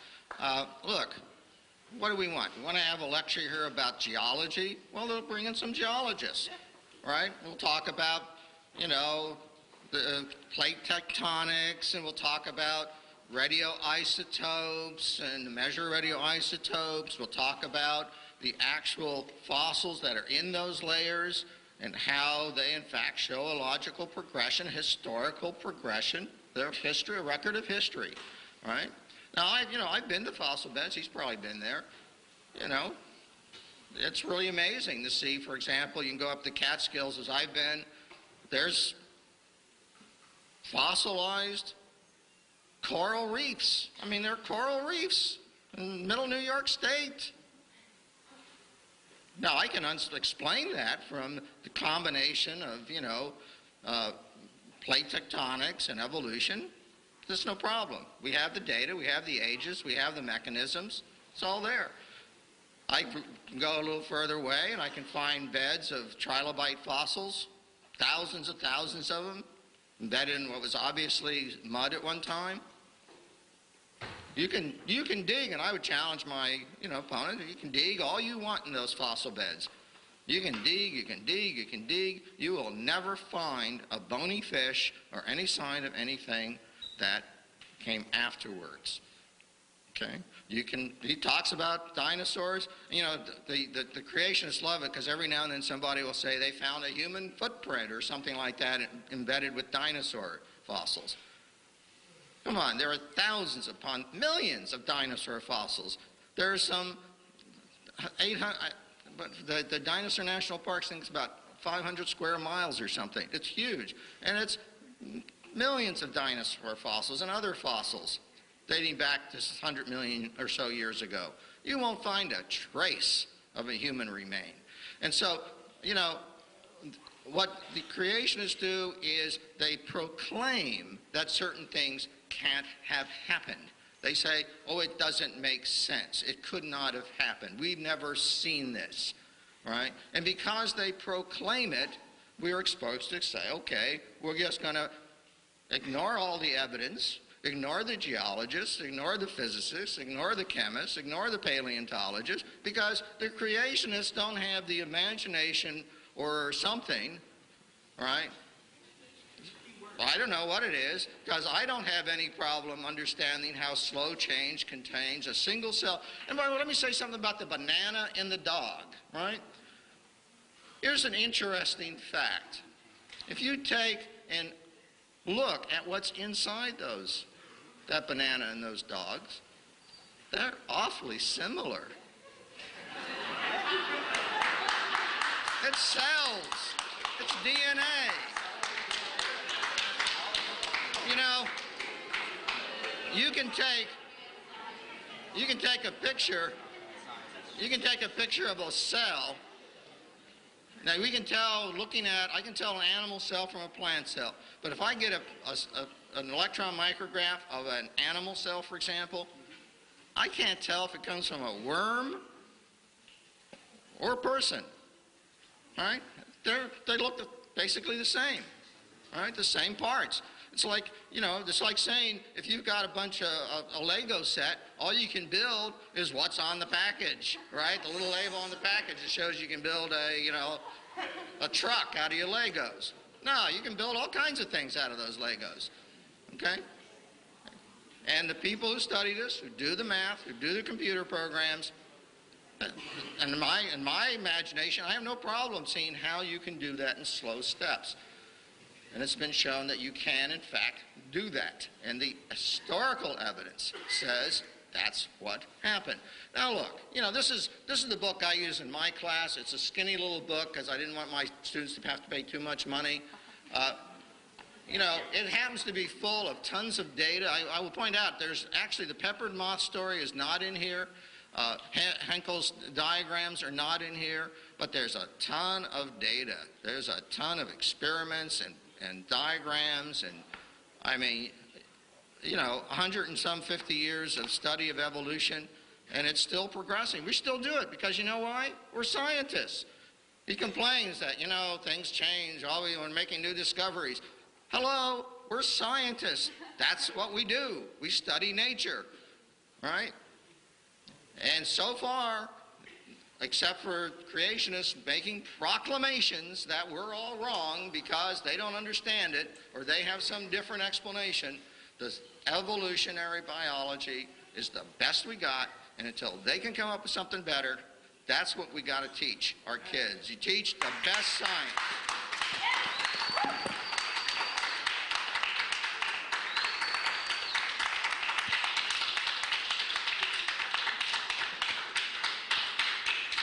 Okay, now we're going to move on to a closing statement from each of the speakers. This is a 5-minute closing statement if you just want to close with what you have to say there. And then after that, we'll do the questions. We'll take a little break after the conclusions so we can get the questions in order here. So you have to go to the bathroom or whatnot. You can do that quickly. And then after about 5 minutes, after they conclude, we'll start with the questions. Quite a few things are obviously left hanging like it is in every debate I've ever done, but this isn't time to cover everything. It's probably better to do point by point instead of minute by minute. But he mentioned about isotopes as evidence for evolution. He's mentioned that several times tonight, actually. I'm assuming he's referring to carbon dating or potassium argon or uranium to strontium, uranium to lead, or lead-208 to lead-206, or uranium-235. There's quite a few. But here's an example of how things actually work in the real world, okay? Not the imaginary world. Living mollusk shells were carbon dated 2,300 years old. They're still alive. Freshly killed seal carbon dated 1,300 years old. It just died. Shells from living snails carbon dated 27,000 years old. Proceedings of the 12th Nobel Symposium said, if a C14 date supports our theories, we put it in the main text. If it does not entirely contradict them, we put it in a footnote. If it's completely out of date, we just drop it. Well, then here more recently, Anthropological Journal of Canada said, no matter how useful it is, the radiocarbon method is still not capable of yielding accurate, reliable results. There are gross discrepancies, the chronology is uneven and relative, and the accepted dates are actually selected dates. This whole blessed thing is nothing but 13th century alchemy. It all depends upon which funny paper you read. One part of a mammoth dated 29,000 years old, another part of the same animal dated 44,000 years old. We can go all day on this radiometric dating if you'd like to talk about that. In the last 2 years, an absolute date has been obtained for the Gandong beds. It has the very interesting value of 300,000 years, plus or minus 300,000 years. We could talk a long time on that. We will not. Okay, let's see. He also mentioned about plate tectonics. This is interesting. I think students really ought to be shown this. Geology and earth science are one of my favorites. I taught earth science for many years. Let's just talk a little bit about Pangea in the few minutes I have left here. See, if I had known about the 5 minutes, I would have had a little more stuff together. Okay, Pangea. Students are taught that all the continents used to fit together. They say South America and Africa seem to be a perfect fit. Here's the evidence they use to support this theory. The shapes of the continents seem to fit. Similar fossils are found on opposite sides. And it's true, similar fossils are found on opposite sides of the ocean. It's also true that those same similar fossils are found all over the world. So this could be just as much evidence for a flood. Okay? He says they'll say there are magnetic reversals in the mid-Atlantic ridge. Here's what they don't tell you. They shrank Africa at least 35% in order to make them fit for your textbook. They took out all of Mexico and Central America. Hey, señor, ¿qué pasa? ¿Dónde está Mexico? Panama, Costa Rica, Guatemala. They also don't tell you that they twisted 2 continents one way and one the other way. They also don't tell you what I think ought to be obvious to a kindergartner. If you take the water out of the oceans, you will notice there is dirt underneath. People say, do you think the continents were ever connected? What do you mean? They still are. What do you mean, were they? The low places are full of water, that's all. Okay? It's not like it's hollow under the oceans, you know, think about it. So, oh, well, anyway, I like Earth science. I don't question the fact that the plates are moving, okay? I've been to the San Andreas Fault, the Hayward Fault, the New Madrid Fault, the Golden Fault, none of them my fault, but I've been there, done that, studied it, okay? There's no question the plates are moving. The question is, can you interpret this little bit of movement we see over billions of years and make some kind of conclusions from it? I think you're going to have to jump from science to religion when you do that. You're going to take a little bit of evidence that we see, you know, something moving just a little bit, which is true, and it causes earthquakes and volcanoes, and I'm familiar with all of that. But that doesn't prove it's been going for billions of years. I would encourage you students to open your mind just a little bit and think about possibly, it could be, just like when people were taught the earth was flat, and later they found out, oops, that's wrong. And somebody taught, oh, well, big rocks fall faster than little rocks, because Aristotle says so. That was taught for 2,000 years, and it's wrong. And some of you are being taught in this university that you evolved from a rock 4.6 billion years ago. Well, it's wrong.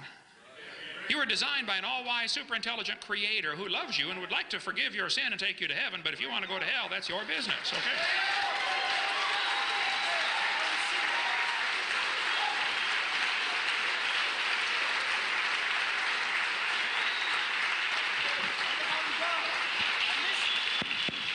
All right. We'll now move on and give Dr. Weisenburg 5 minutes to conclude. Okay. Well, here we are. When I was communicating about this with a colleague, and I said I was going to be engaged in this debate, I referred to myself as the sacrificial lamb, and I suspect that I am, because obviously most of you are here. Yes, well, and I accept my role. You know, people, of course, are entitled to believe anything they want, and I accept that. I don't have any problem with that. And the scientists of the world who study these things are going to continue to do evolution. They're going to continue to do geology. They're going to continue to do physics. They're going to continue in the battles that rage constantly in science over the interpretation. You know, plate tectonics was not something that just popped up. You know, it was something that was proposed, ignored, and then all of a sudden, gee, pieces fell together. The pieces came together. And that's what scientists look at. They look at all the pieces. What the creationists do, you know, they love to say, oh, it was the big flood, and then they'll pick out some selective data. Not, you know, you mentioned the reversals of the Earth's magnetic field, which was the actual evidence by which we established plate tectonics. I don't remember anything in the Bible about reversal of the Earth's magnetic field. I don't know, maybe it's there, but so, you know, what you've got to understand, those of you that are, and it's obvious that most of you here came here to hear Dr. Hovind, keep this in mind, that you rely on science, and you rely on science for the world we as scientists have created for you, right? It's a pretty nice world. We put together a lot of great things in this world. We've cured a lot of diseases. We've created some great artifacts, from, you know, video games to big screen TV to fast cars. Take your pick, you know, or maybe those aren't great things. But science does that, right? It's given us antibiotics. It's given us heart transplants. Now, you can believe what you want, but scientists are going to continue to do science. They're going to continue to study the world. They're going to continue to debate and argue with each other about what the evidence shows.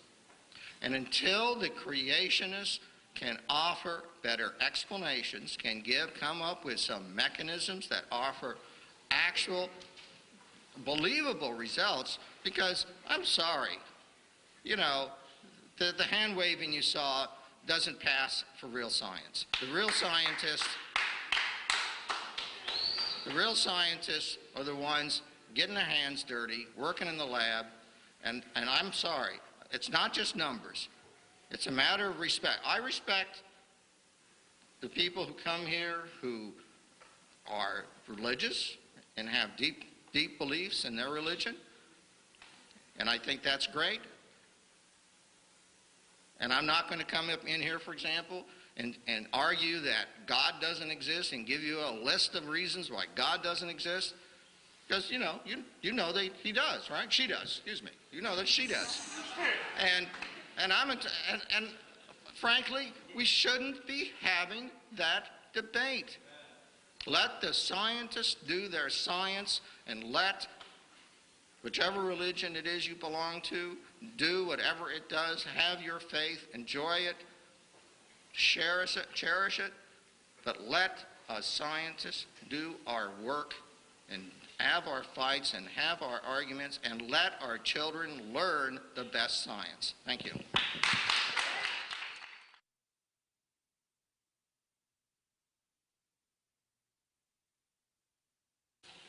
right, this is about vestigial organs. It says male nipples, which include the milk-making mammary tissues as women, but men don't make milk. Explain their function if they're not vestigial. Explain the function of nipples on men if they're not vestigial. Is that the question? First place, I would point out that if there were a vestigial structure, that is lousy evidence for evolution. That's an example of losing something, not gaining something. Evolution ought to have some examples where we gain something. So your question was, why isn't this example of evolution? Was that what was the question there? Okay, so I am answering the question, thank you. Now, as far as the function, there's quite a few different types of skin on the human body. Ask anybody who ever does skin grafting for burn victims. They will tell you there are different types of skin, and they have to be you have to graft carefully to get the right type of skin in the right place, okay? Or you may have problems where it won't take, even from the same body, transplanting from one part of your body to another for skin grafting. There are several different types of skin that end right where the nipples are on anybody's body. Several different types of skin. The skin on the side of your body is different than the skin on the front of your body, the chest. So I don't know all the functions of it or the purposes of it, but I think that I would point out that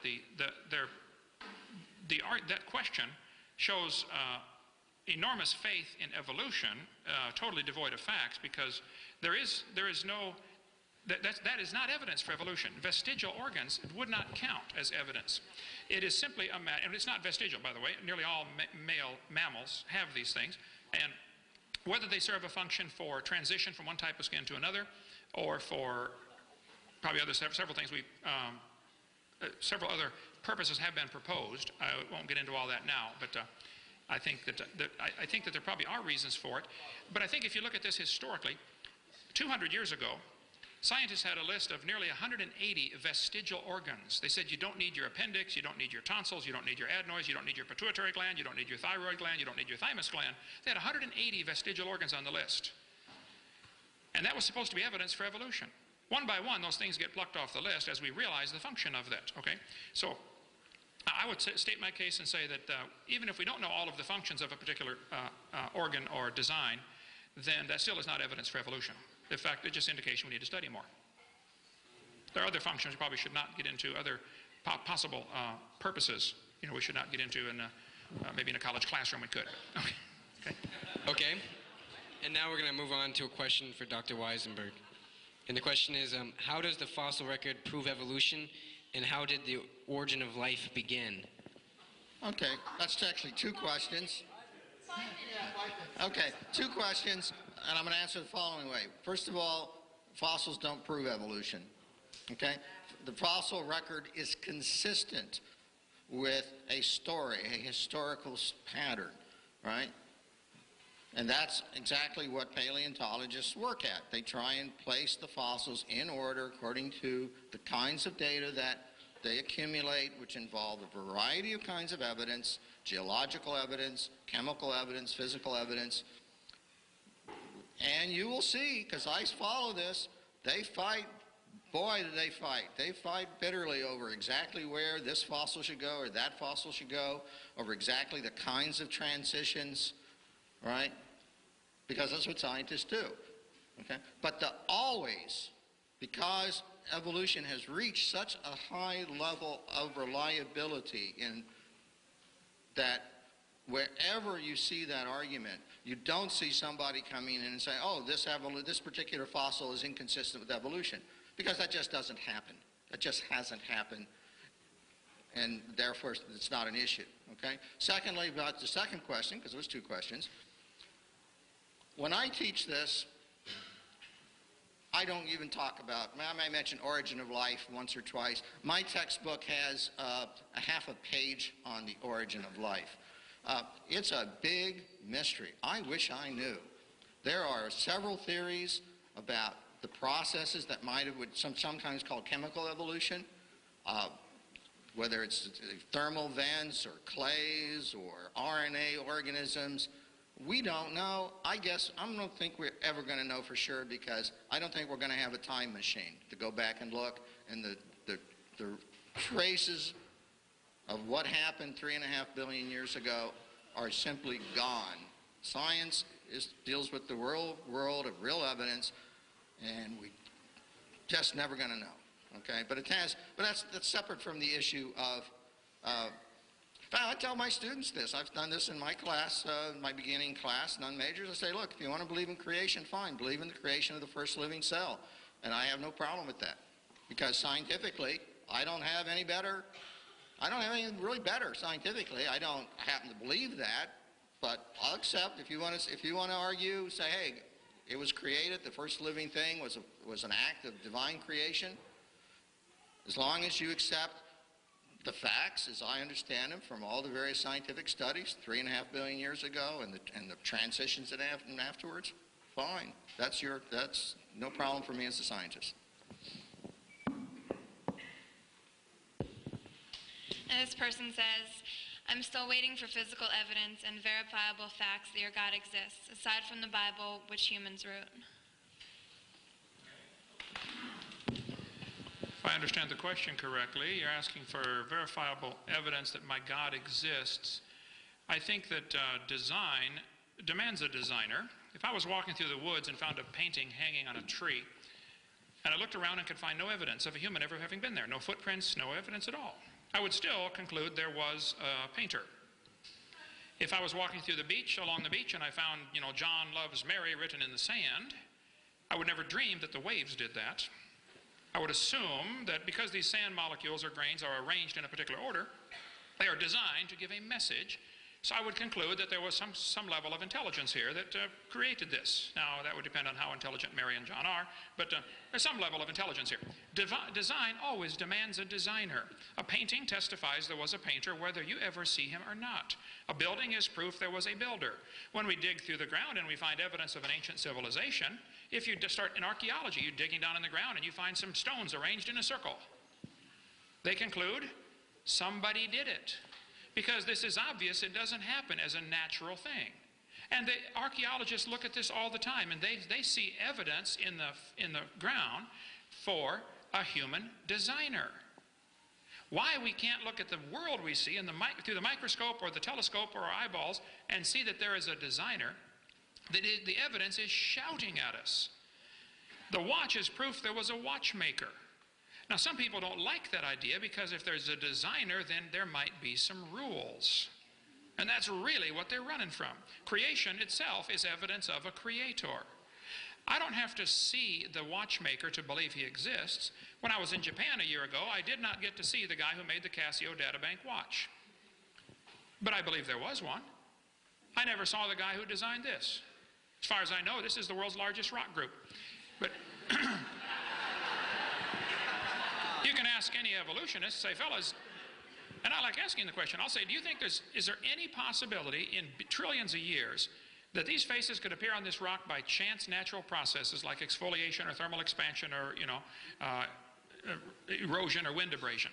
They'll say, no, it's probably not going to happen. One chance in maybe a couple of gazillion. Okay.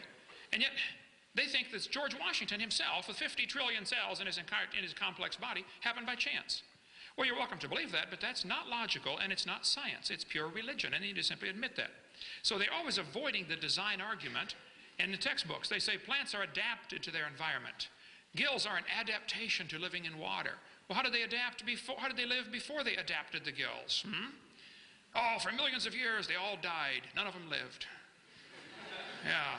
They don't use the word design because textbooks avoid using the word design because that automatically leads to the logical conclusion, hey, who's the designer? Okay? My watch holds 300 phone numbers. It's a calculator, stopwatch, alarm clock, and a countdown timer. It does not tell time. I have to look at it. But there had to be a designer. You don't have to meet the designer to believe he exists.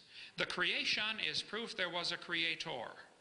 People say, where's the evidence for God? I say, do you have to light a candle to see the sun? I mean, look around.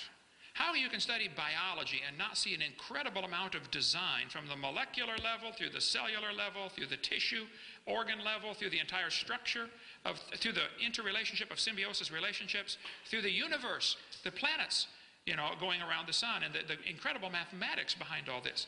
Most of the great scientists of the first few hundred years of science were creationists looking for some way to figure out the mind of the designer. Science ought to bring us to the creator. It's obvious. I see design, I conclude designer. I think it is totally illogical to walk through the woods and find a painting and say, I can't see the painter, so he doesn't exist. And that's what evolutionists are doing.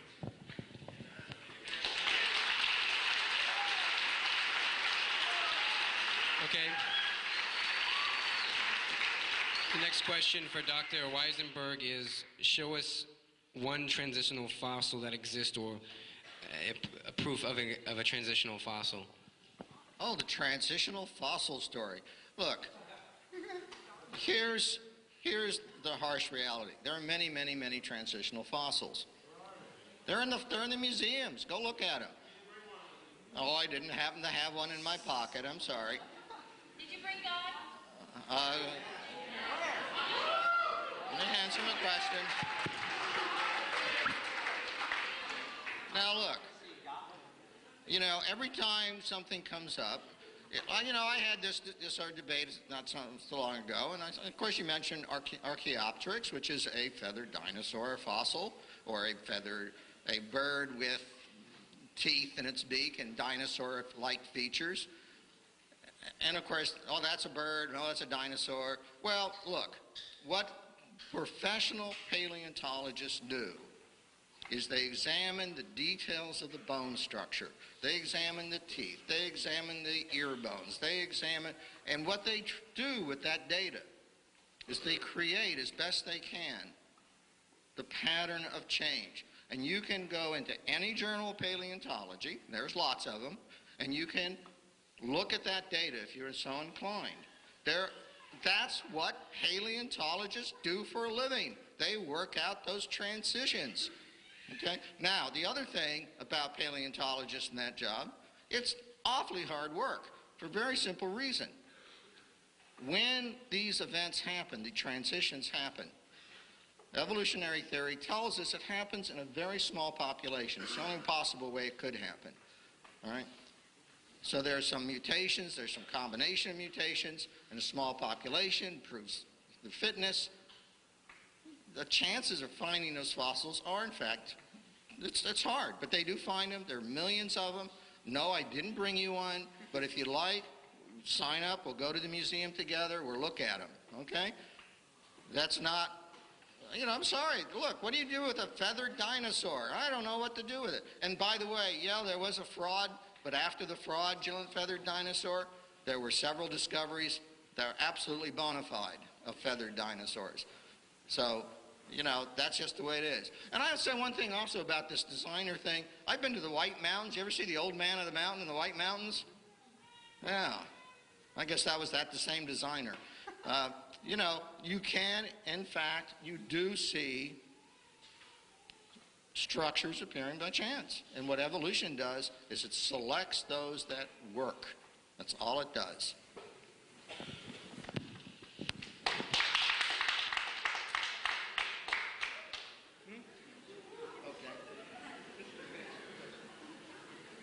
Okay. Well, what we're going to do is we're going to change it a little bit. We're going to let them answer the question. Also going to let the other speaker rebut their answer to the question just a minute or two after the question is asked. How do you explain the formation of granites within a creation time frame? How do I explain the formation of granites? I'm not sure that anyone has been able to demonstrate the granite formation. I know that if you melt granite and then let it cool back down, it does not reform into granite. There have been quite a few studies on granite. I think it's interesting to see that in granite we find some pretty amazing things called radiopolonium halos. If I had a second, I would get to that. But these radiopolonium halos, Robert Gentry was one of the world's experts on the disposal of radioactive waste. He worked at Oak Ridge Laboratories in Knoxville, Tennessee area there. And let's see, I think it's right here, okay. Radiopolonium halos. I have over 5,000 pictures in PowerPoint, so it would help if you would ask the questions in the same order that I have the answers. Okay. Be a little quicker anyway. There's polonium halos on here. Halos. Was the Earth a hot molten mass? There you go. Okay, good. Granites are a very interesting rock. Robert Gentry did quite a collection, has quite a huge collection. Actually, I've been to his laboratory in Tennessee. The Bible says pretty clearly the earth was created and it was underwater, which means it was never a hot molten mass, whereas the evolution theory teaches the earth was hot, a hot molten mass, and it slowly cooled down. These are clearly contradictory. Somebody is obviously wrong. Either the earth was hot or the earth was never hot, a hot molten mass anyway on the surface. Robert Gentry's website is halos.com if you want to get all the details on that. In the laboratory, under the microscope, they've discovered, looking at granites, they see all sorts of little radiopolonium halos, which is kind of like a hand grenade going off in a huge block of jello would produce a ring, a halo, that the fragments would be suspended in the jello. Of course, we don't see this in water because the fragments fall apart. We don't see the 4th of July fireworks make their ring and then stay there in the air because they all fall down. But in granite, we find these polonium halos, indicating the rock was never a hot molten mass because these halos would have flowed away. Polonium has a very short half-life, anywhere from 64 thousandths of a second to 2 minutes, I think. So the existence of these halos is really a mystery to those who believe the rock was a hot molten mass. And I think you'll find, if you go to the website halos.com, you'll find lots of evidence on this. Robert Gentry published in major magazines. Science journals published his stuff for years until somebody realized, ooh, do you realize this proves the Big Bang theory's wrong? And his research funding was shut off like a spigot because anything that doesn't go with the evolution theory will not be supported. Just like if a teacher stood up in the Soviet Union 10 years ago and said, I don't believe in communism, they would find themselves out of a job. And if a teacher in this university said, I don't believe in evolution, they probably would find themselves out of a job. There is not academic freedom in places like this. Okay, go ahead. Would you like to give a rebuttal to that at all? Okay. We'll move on to the next question to Dr. Weisenburg. And the question is, Dr. Hovind in his presentation disproved the geologic column and the Big Bang theory. Do you believe that the Big Bang theory and geological column, if they were false, that evolution could still be true? And if not, why did you not defend them? Okay, look, first of all, I am not a cosmologist, okay? I actually had a roommate who was a astrophysicist once, if that helps. There are cosmologists who have theories about the origin of the universe. They've made predictions about, for example, what would happen if they looked up at the infrared radiation. Those predictions are confirmed. Okay, fine. That's what science does. That's what creationists do not do.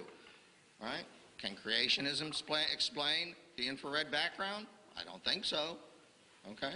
Now, there are other theories. There is now a nice superstring theory of the origin of the universe that I've become aware of recently, and I don't know which is true. There's multiple universe theories. There's the whole anthropomorphic principle in cosmology. That's for those few folks who do that science, okay? Every time the creationists approach this problem, they want to insist that issues of origin and abiogenesis are somehow related to evolution, right?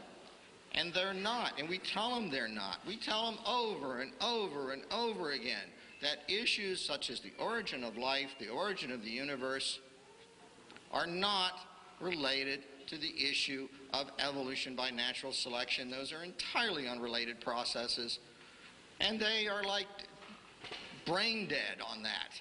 I don't know, if I had a student who couldn't understand that concept, I would flunk them outright. I can only tell you that, okay? Dr. Hovind, would you like to give a rebuttal to that? Could you read the question one more time? There's part of it I wanted to get. Who had that?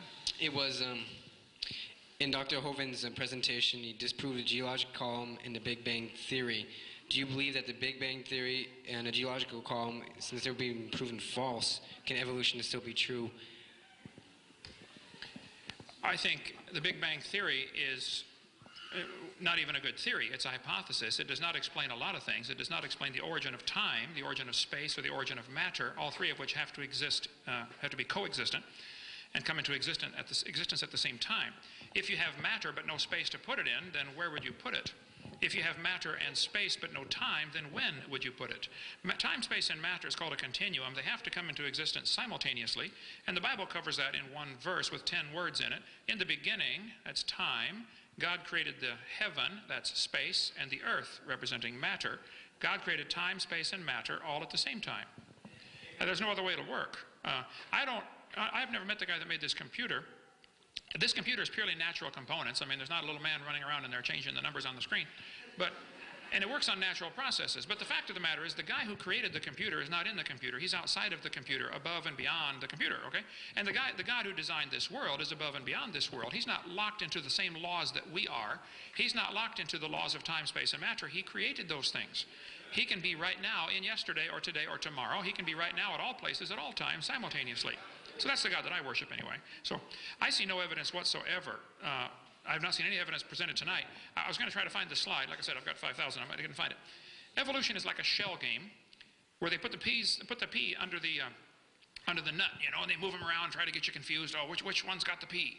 The geologist is always saying, well, the biologist has the evidence. And the biologist says, oh, no, the anthropologist has it. And there's no pea under any of them. Nobody has the evidence.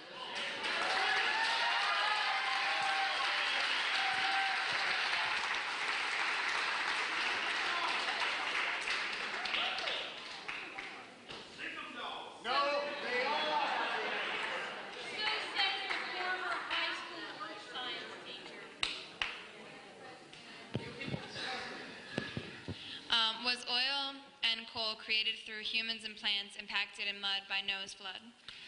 I think there's ample evidence that oil, I don't think you find a lot of argument, if you get me on, okay, I don't think you find a lot of argument about the oil formation, that it had to be from natural sources, okay? This textbook, for instance, says, the formation of both oil and natural gas here is from the decay of organisms that once lived in the sea. They are changed by heat and pressure into oil. Scientists can make oil pretty quickly in the laboratory. There's an article in the U.S. Department of Interior Bureau of Mines, clear back in 1971, where they made oil in 20 minutes out of organic waste. In Australia, they have a factory that takes sewage sludge and produces oil in 30 minutes. So it can be done very quickly. Sinclair Gas Company has the dinosaur as their logo because they say the dinosaurs turned to oil. It used to be called opaline oil, then became Sinclair. They say it mellowed for 80 million years. Well, I disagree. I think the oil formed very quickly during the flood in the days of Noah, when thousands and billions actually of plants and animals and things were buried. The way to explain the fossil fuels that we have, be they oil or natural gas or coal, those were all formed during the flood, I believe, because they all require rapid burial. Some people have tried to propose that maybe coal comes from a peat bed. I was just been in Ireland, in North Ireland, and Wales here recently.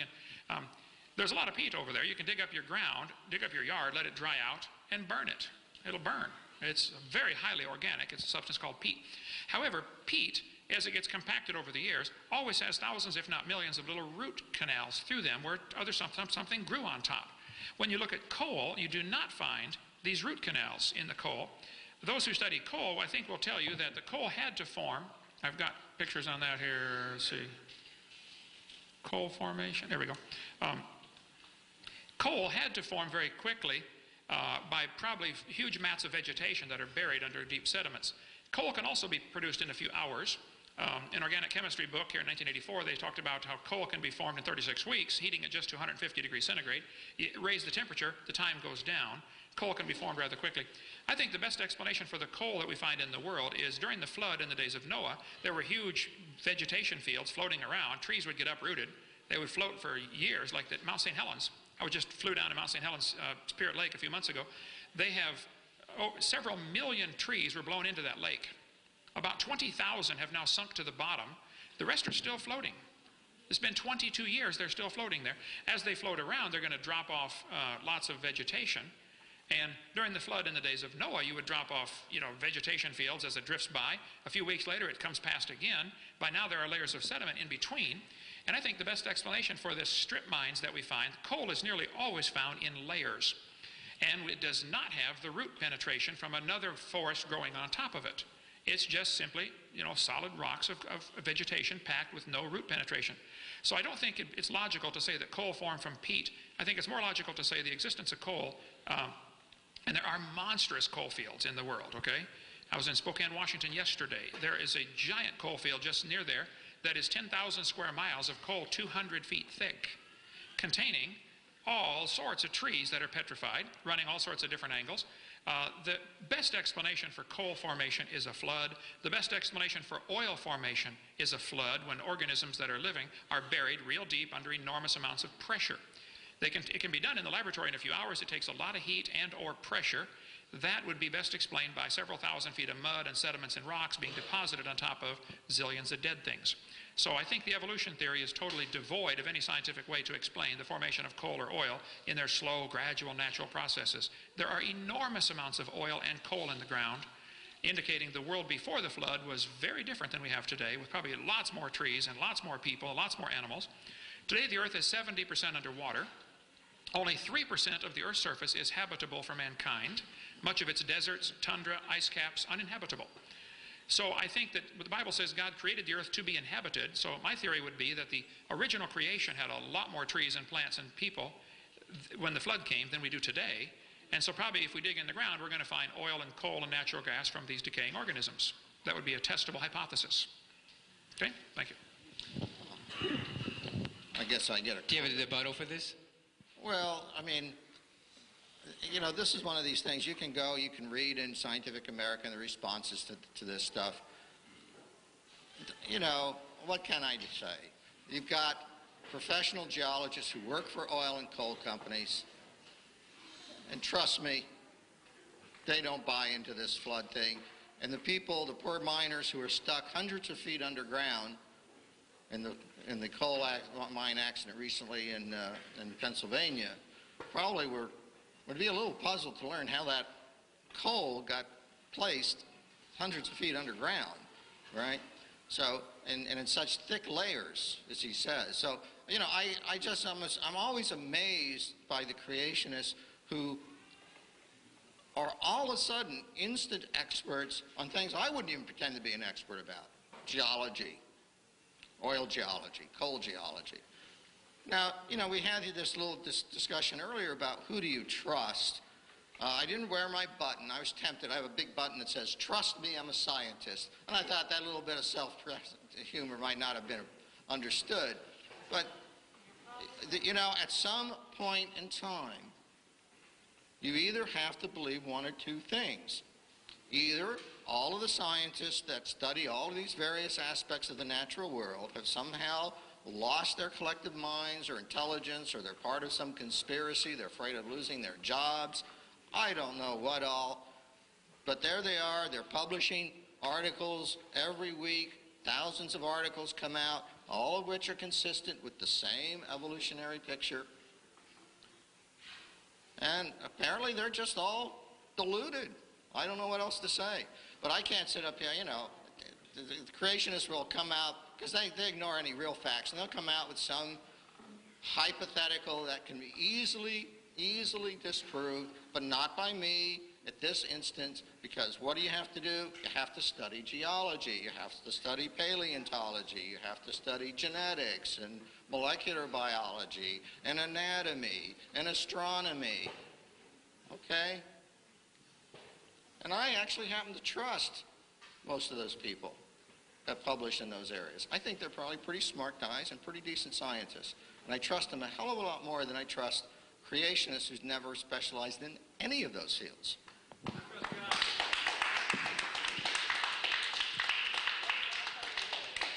Okay, we have another question for Dr. Weisenburg here. And the question is, in his presentation, Dr. Hovind used facts to disprove evolution. He used please be quiet. He used the facts to disprove evolution, and according to the scientific method, if the facts that are found disprove the hypothesis is supposed to be thrown out. So if these facts do truly disprove evolution, then it doesn't, according to the scientific method, it should be thrown out. Oh, absolutely. If the facts disprove evolution, I'll abandon it in a microsecond. Okay? I didn't hear any facts disproving evolution. I didn't hear a single fact disproving evolution. You know, made some statements about trees and rock and embedded like a few. I don't know anything about trees and rocks. I'm not a geologist that studies trees and rocks. And neither is he. And you know, the fact of the matter is the people who do the geology, right, have developed those time scales based upon a variety of evidence. You know, I would have happily, I'll tell you what, here's the deal, all right? I'll give him an axe and a shovel, and I'll take him up to a place where there's fossil beds of trilobites dating back, well, say 500 million years ago, all right? If he can find a single more advanced form of life in that fossil bed, a bony fish, a clam. I mean, I'm not asking for anything very fancy. Plain old clam will do it. Any old fish. If he could find in that fossil bed, clearly marine aquatic deposit. I mean, you can't argue these guys are not aquatic creatures.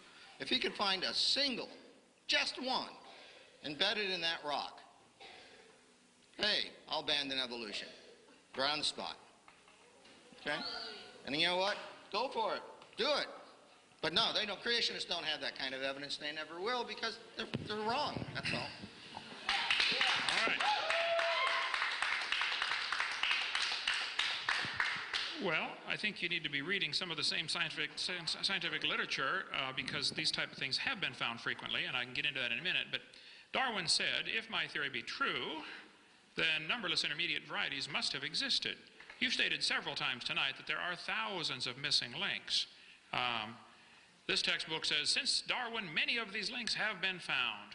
Today, Darwin's theory is almost universally accepted by scientists. But David Ropp said, who's a famous evolutionist, in the years after Darwin, his advocates hoped to find predictable progressions. In general, these have not been found. Yet the optimism has died hard, and some pure fantasy has crept into textbooks.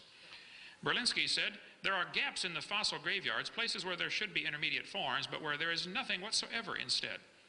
No paleontologist writing in English, French, or German denies that this is so. This is simply a fact. Darwin's theory and the fossil record are in conflict. According to Stephen Gould at Harvard, arthropods are the largest animal group. Where did they come from? What's their origin? As Darwin noted in The Origin of Species, the abrupt emergence of arthropods in the fossil record during the Cambrian presents a problem for evolutionary biology. There are no obvious simpler or intermediate forms, either living or in the fossil record. American scientist. Where did the fossil fish come from?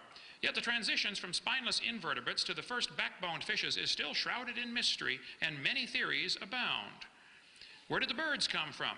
The true origin of birds is still up in the air, Alan Fiducia says. He's an atheist and ornithologist at North Carolina, Duke University, I think, or one of the universities in North Carolina. Okay, what about whales? Competence Encyclopedia in '96 said the evolutionary origin of whales remains controversial among zoologists. What about flowering plants? The origin of the angiosperms, an abominable mystery to Darwin, remains so 100 years later and is little better today. Both the origin of life and the origin of major groups of animals remains unknown. So if you're telling us there are fossil intermediates, you are either confused by something somebody told you, or you're deliberately lying to these students because the experts say there are not intermediate fossils. Okay? Now, Luther Sunderland was asked the question to many major paleontologists, where is the evidence for evolution? You mentioned you would take us to a museum and see one, okay? The largest museum in the world, the largest fossil collection in the world, is the British Museum of Natural History. Colin Patterson was the curator of the fossil collection. 250,000 fossils on display. Luther Sunderland asked Colin Patterson, he said, Mr. Patterson, I read your book about evolution, but I noticed you didn't show us any intermediate fossils. You didn't show us any missing links. Where are they? Here was Patterson's response. I fully agree with your comments on the lack of evolutionary transitions in my book. If I knew of any, fossil or living, I would certainly have included them. I will lay it on the line, there is not one such fossil. Now, you students, listen carefully. Don't believe a professor that tells you there are missing links. There aren't any. The whole chain is missing, okay? Stephen Gould said the absence of fossil evidence is a problem for evolution. Yeah, I guess it is. They got a great theory. They like the theory. If only we had the evidence. That's why guys like Richard Goldschmidt, Joe, you invited me to speak, invited him to speak, okay? Would you take care of this person who can't control himself, okay? If you want to get your own crowd, you go get your own crowd, okay? But you are not the speaker tonight, so shut up.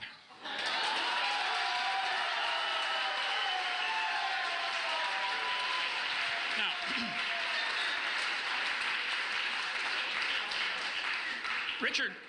Richard Goldschmidt said 60 years ago, the first bird hatched from a reptilian egg. Stephen Gould and Niles Eldredge have resurrected this stupid idea with the new theory called punctuated equilibrium, which basically is the same thing with a new coat of paint on it, that we don't see any evidence for evolution because it happened so quickly. Well, this is what they're saying is, we don't have any evidence, so that proves it happened. Basically, there are two theories about evolution. One is called gradualism, and the other is called punctuated equilibria. This textbook says, which theory best describes the organism's evolution, gradualism or punctuated equilibria? And they tell the students to think critically. Well, students, if you want to think critically, you want to really analyze, maybe neither of those is correct. You see, according to the evolutionists, there are only two choices. Evolution happens slowly, like Darwin said, or evolution happened quickly, like Gould said. They do not seem to be capable of thinking outside the box. Maybe it didn't happen at all. There's no fossil evidence for either theory. And plus, fossils wouldn't count anyway. All we find is fossil evidence is proof of a flood that destroyed these creatures in catastrophic burial position. Thank you so much.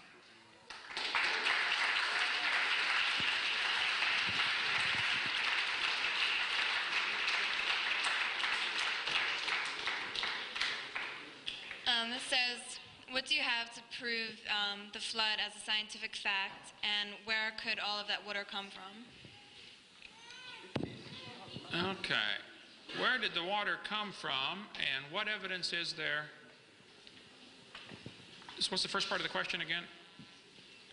Well, how could you prove the flood as a scientific fact? I don't know that I could prove the flood's a scientific fact, but I didn't get into the, finish up the coal part here. Eugenia Scott, president of the National Science Education Foundation, for their people that have a national organization, she said, Dr. Hovind, there are 80 separate layers of coal in the Midwest. She's right, by the way. She says if you take a look at the amount of coal in the world, the entire biomass of the world today could not possibly be converted to that much fossil fuel. She's right again. What she says is there's so much coal in the ground, there aren't enough trees on the surface of the earth today to create it again. I agree. She said there had to have been an enormous amount of time involved in the laying down of the coal seams. Ooh, now right there she's wrong. It's true there are enormous masses of coal in the world. This giant Powder River Basin coal in Wyoming goes down into Montana and Wyoming in that area. There are hundreds of dinosaur footprints found in coal mines, for instance, in the ceilings of these coal mines. Pretty strange. Also, human artifacts are occasionally found in coal. For instance, not in this coal mine, but in a mine in West Virginia, Mr. Newton Anderson broke open a lump of coal and found this gold bell inside, completely encased in coal. Now, from a creationist perspective, this is not a problem. Humans were around before coal formed. The students are taught in school that the coal formed 250 million years ago in the Carboniferous era, which is pure imagination. The fact of the matter is when you find human artifacts found in places where they're not supposed to be, like the Coso artifact, or the gold chain found by the lady in the lump of coal in 1891, or the carved stone found in a lump of coal in the Webster mine in Iowa from the Daily News of Omaha, Nebraska, or this iron pot found inside a lump of coal in Thomas, Oklahoma.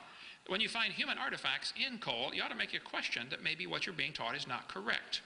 The sole of a shoe from Nevada was found. 1922, the American Weekly magazine said the stitching with pattern was clearly visible, including the twist of the thread. And the rock was 213 to 248 million years old. This is a clear case where somebody's preconceived acceptance of an evolutionary theory is an obvious hindrance to any intelligent research. When you find a sole of a shoe in a lump of coal, you ought to conclude humans were there at the time the coal was formed. To me, that doesn't take any brains to figure that out. But as far as not finding, we're going to run out of time here. Fossils, the second part of the question I missed. I forgot it already. What was it?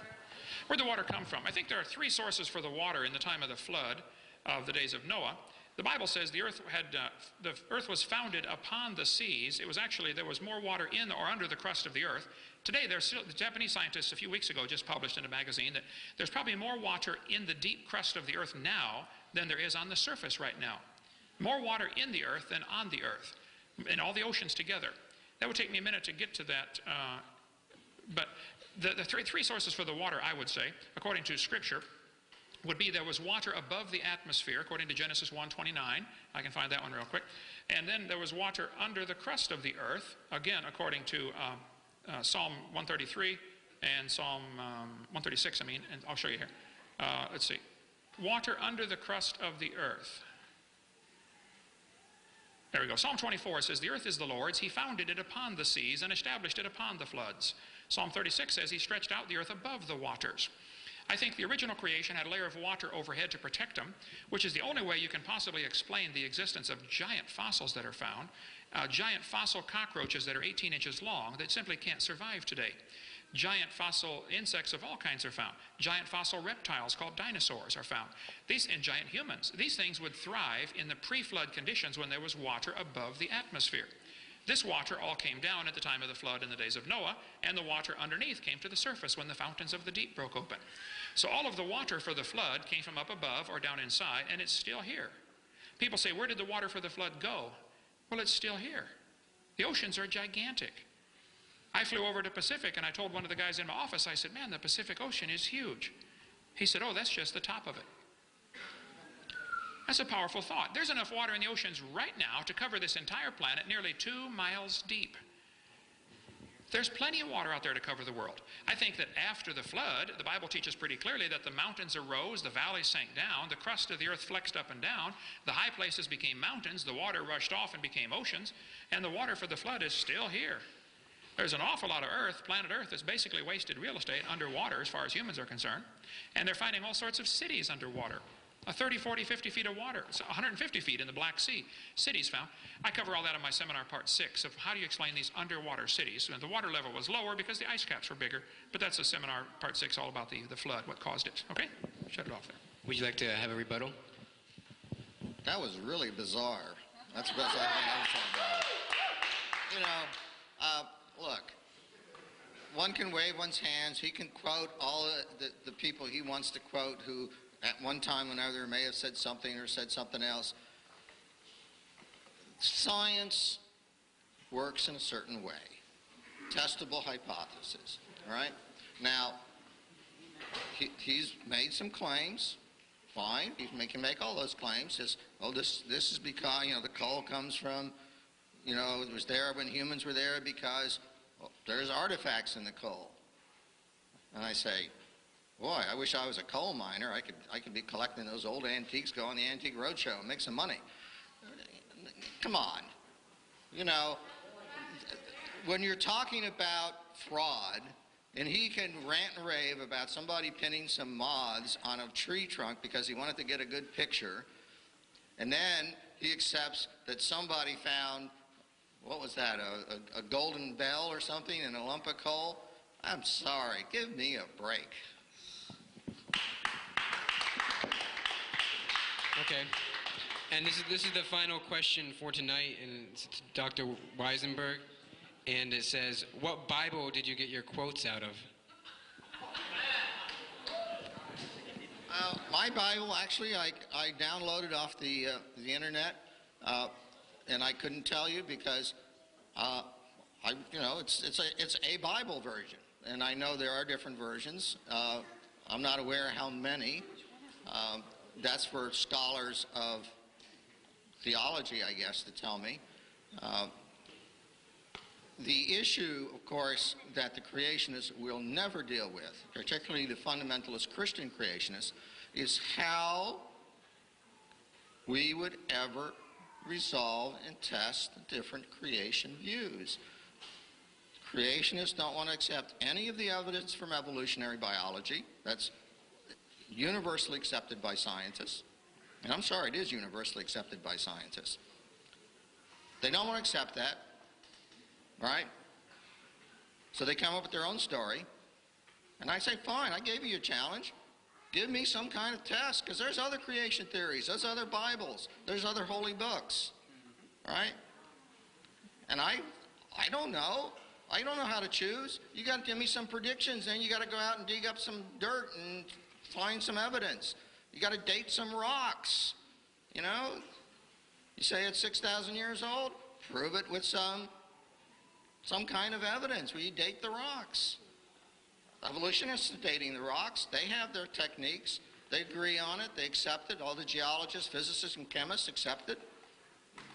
Well, that's for the creationists. And until they do that, until they can come up with something, anything, which will allow their theories to be tested, you cannot make science simply by attacking somebody else's hypothesis or theories. I've been a scientist, and I know that. If you don't have a better theory, then you can't provide evidence for your theory, right? And have it peer-reviewed, then you're not a scientist, and you shouldn't be in that place. Look, I would not want to go into your church, your place of worship, right, and say, excuse me, you're a tax-deductible organization. I have a right to come in here and teach your children that there is no God, right? And I would no more do that than the creationists should do what they've been doing. And I think that's really the fundamental problem. Let religion stay in the churches, in the home, in the family, where it belongs. Okay, and we're gonna end with giving Dr. Hovind a rebuttal. He mentioned 6 or 7 things here. Let me get as many as I can. He's mentioned about the church, being tax deductible. I'd like to point out this university is also tax deductible. And you're preaching one religion right here, the religion of evolution. It's worse than tax deductible. It's tax funded. Okay, you have both tax deductions. They don't pay tax on this property that this building sits on. They also get paid to build this building by tax dollars. So you have a real serious problem. Churches may be tax deductible, but they're not funded by taxes. So you have 2 strokes against you there. Secondly, you mentioned about better, I didn't get to finish to write your quote down here. Let me skip that and watch the tape. You mentioned about other holy books. I stick with the King James Version of the Bible for multiple reasons. I'm very nervous about some of the other so-called holy books we see in the world. Go ahead and get me on there. What happened? Hit it again, would you? For instance, in the Quran, it says, Allah told Muhammad that those who opposed his message should be killed, or they should be nailed to a tree, or their hands and legs should be cut off. In Surah 47, he says, when you meet those who disbelieve, smite at their necks till when you have killed and wounded many of them. The last hour will not come before the Muslims fight the Jews and the Muslims kill them. So I get a little nervous about some of these other so-called holy books that have it as part of their teaching that anybody that won't become what you are, you kill them. Okay, I'm definitely not in favor of that, okay? Christianity is certainly very tolerant of all sorts of other religions. Our country was founded so people could have religious freedom. Secondly, you said creationists do not want to accept evidence that is universally accepted. I have asked repeatedly, what evidence do we have for evolution? I think I pointed out tonight in my first session that all of the so-called evidence that is used to support the theory has been proven wrong. I'm just asking that the lies be taken out of the textbooks. If you have some real evidence and you're saying that it exists and museums are full of it, you're mistaken. Handing me a magazine is not evidence for evolution. I'll be glad to review these articles if you'd like an honest answer. I would like to point out, though, that many scientists disagree. There are at least 8 different flavors of evolutionists, okay? And they're all, you mentioned several times tonight, they're all arguing among themselves, you know. But the fact of the matter is the argument's closed to real criticism, just like the argument about communism was closed to real criticism in the Soviet Union for many years. They would argue among themselves about, you know, what type of communism is best, but you don't ever question, is communism good at all? And it's to the point today where you don't question evolution in the university, you only question which type of evolution is good.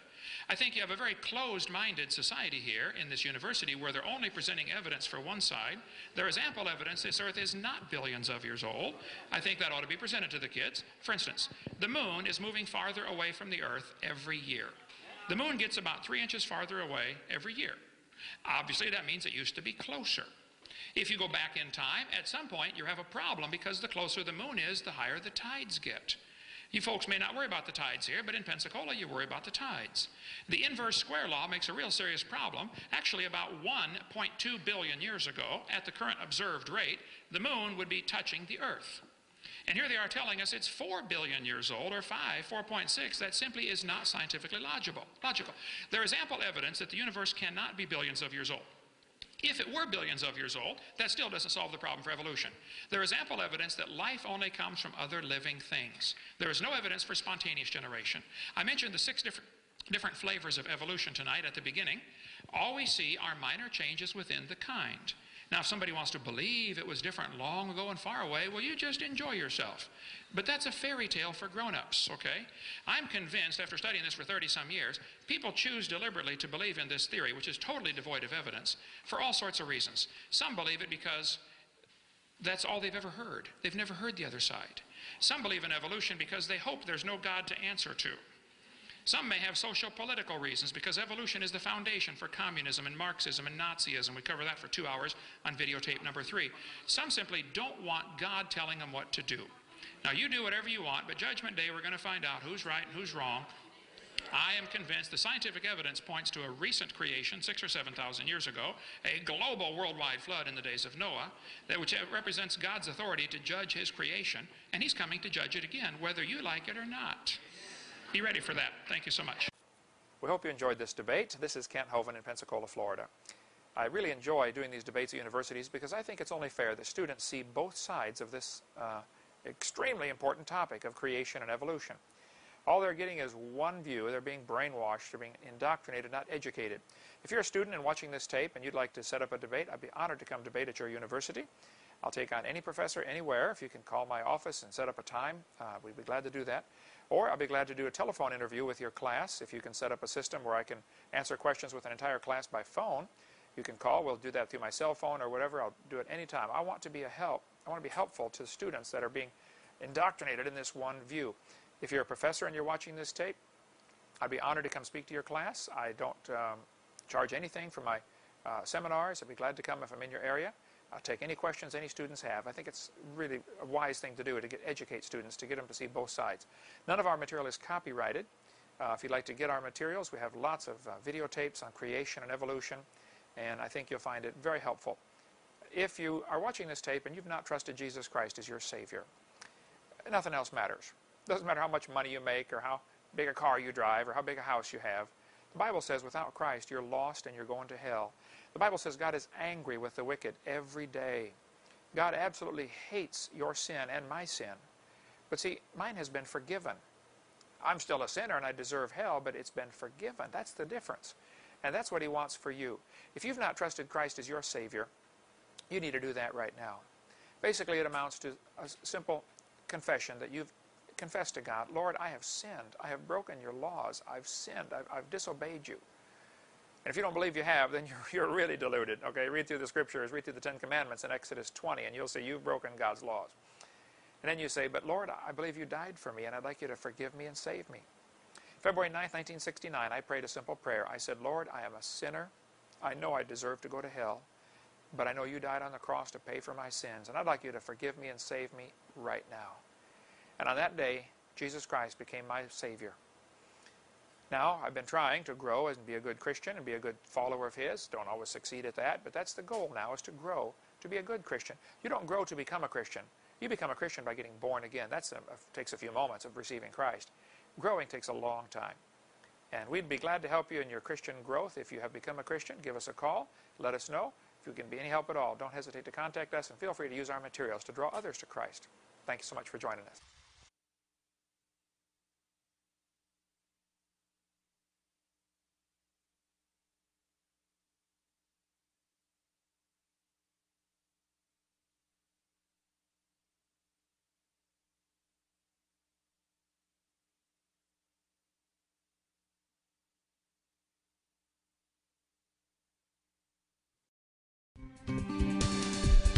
Do you want to know more about how to combat the godless theory of evolution? Creation Science Evangelism offers 4 great tools that help strengthen the faith of believers and win the lost to Christ. After 15 years of teaching high school science, Dr. Hovind began Creation Science Evangelism in 1989. We are a ministry that is dedicated to providing tools which will help you combat the evolution philosophy that is destroying the faith of millions every year.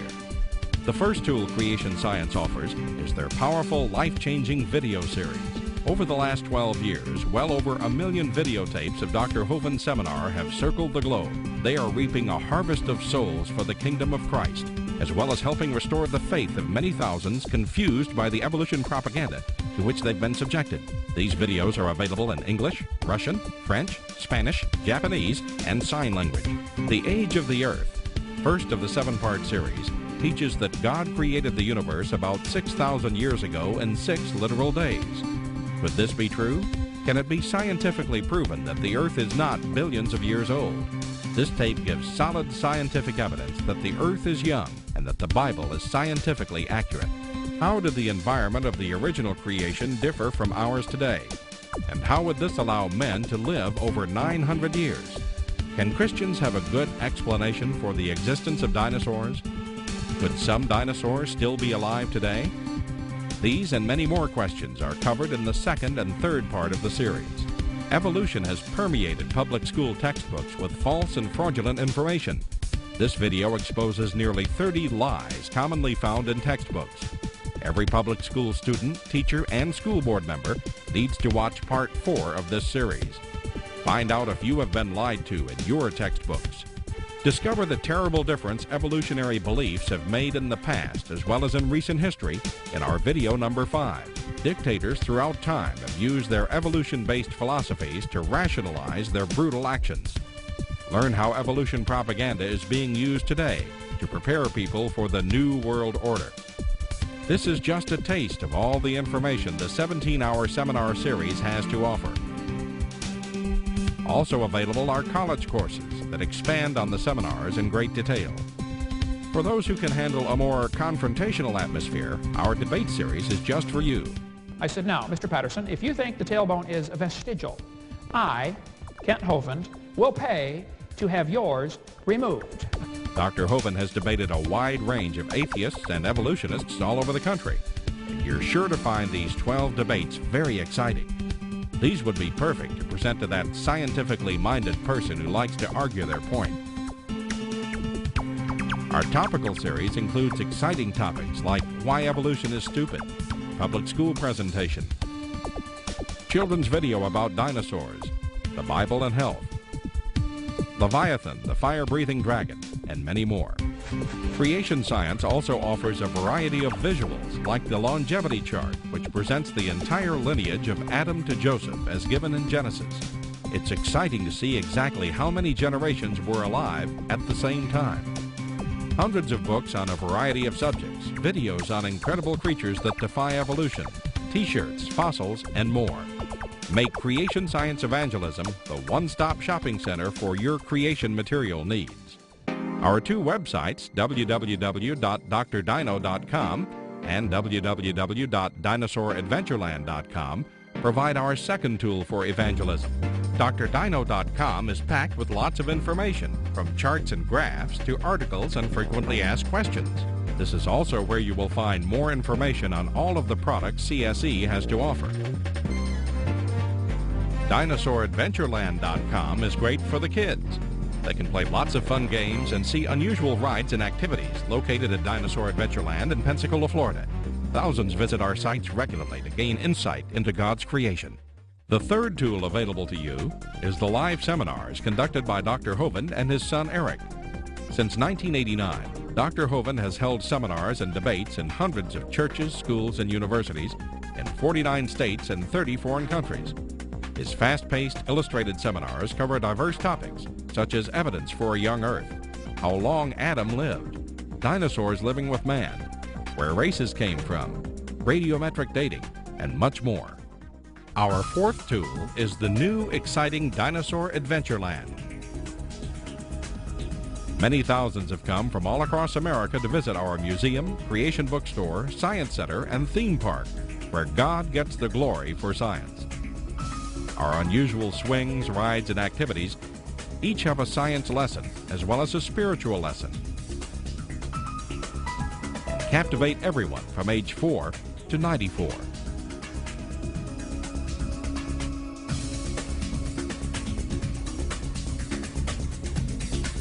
To order material, find out how to schedule a seminar at your church, or get more information about Dinosaur Adventureland, write to us at Creation Science Evangelism, 29 Cummings Road, Pensacola, Florida, 32503, or call us at 850-479-3466, or toll free in the U.S. 877-479-3466.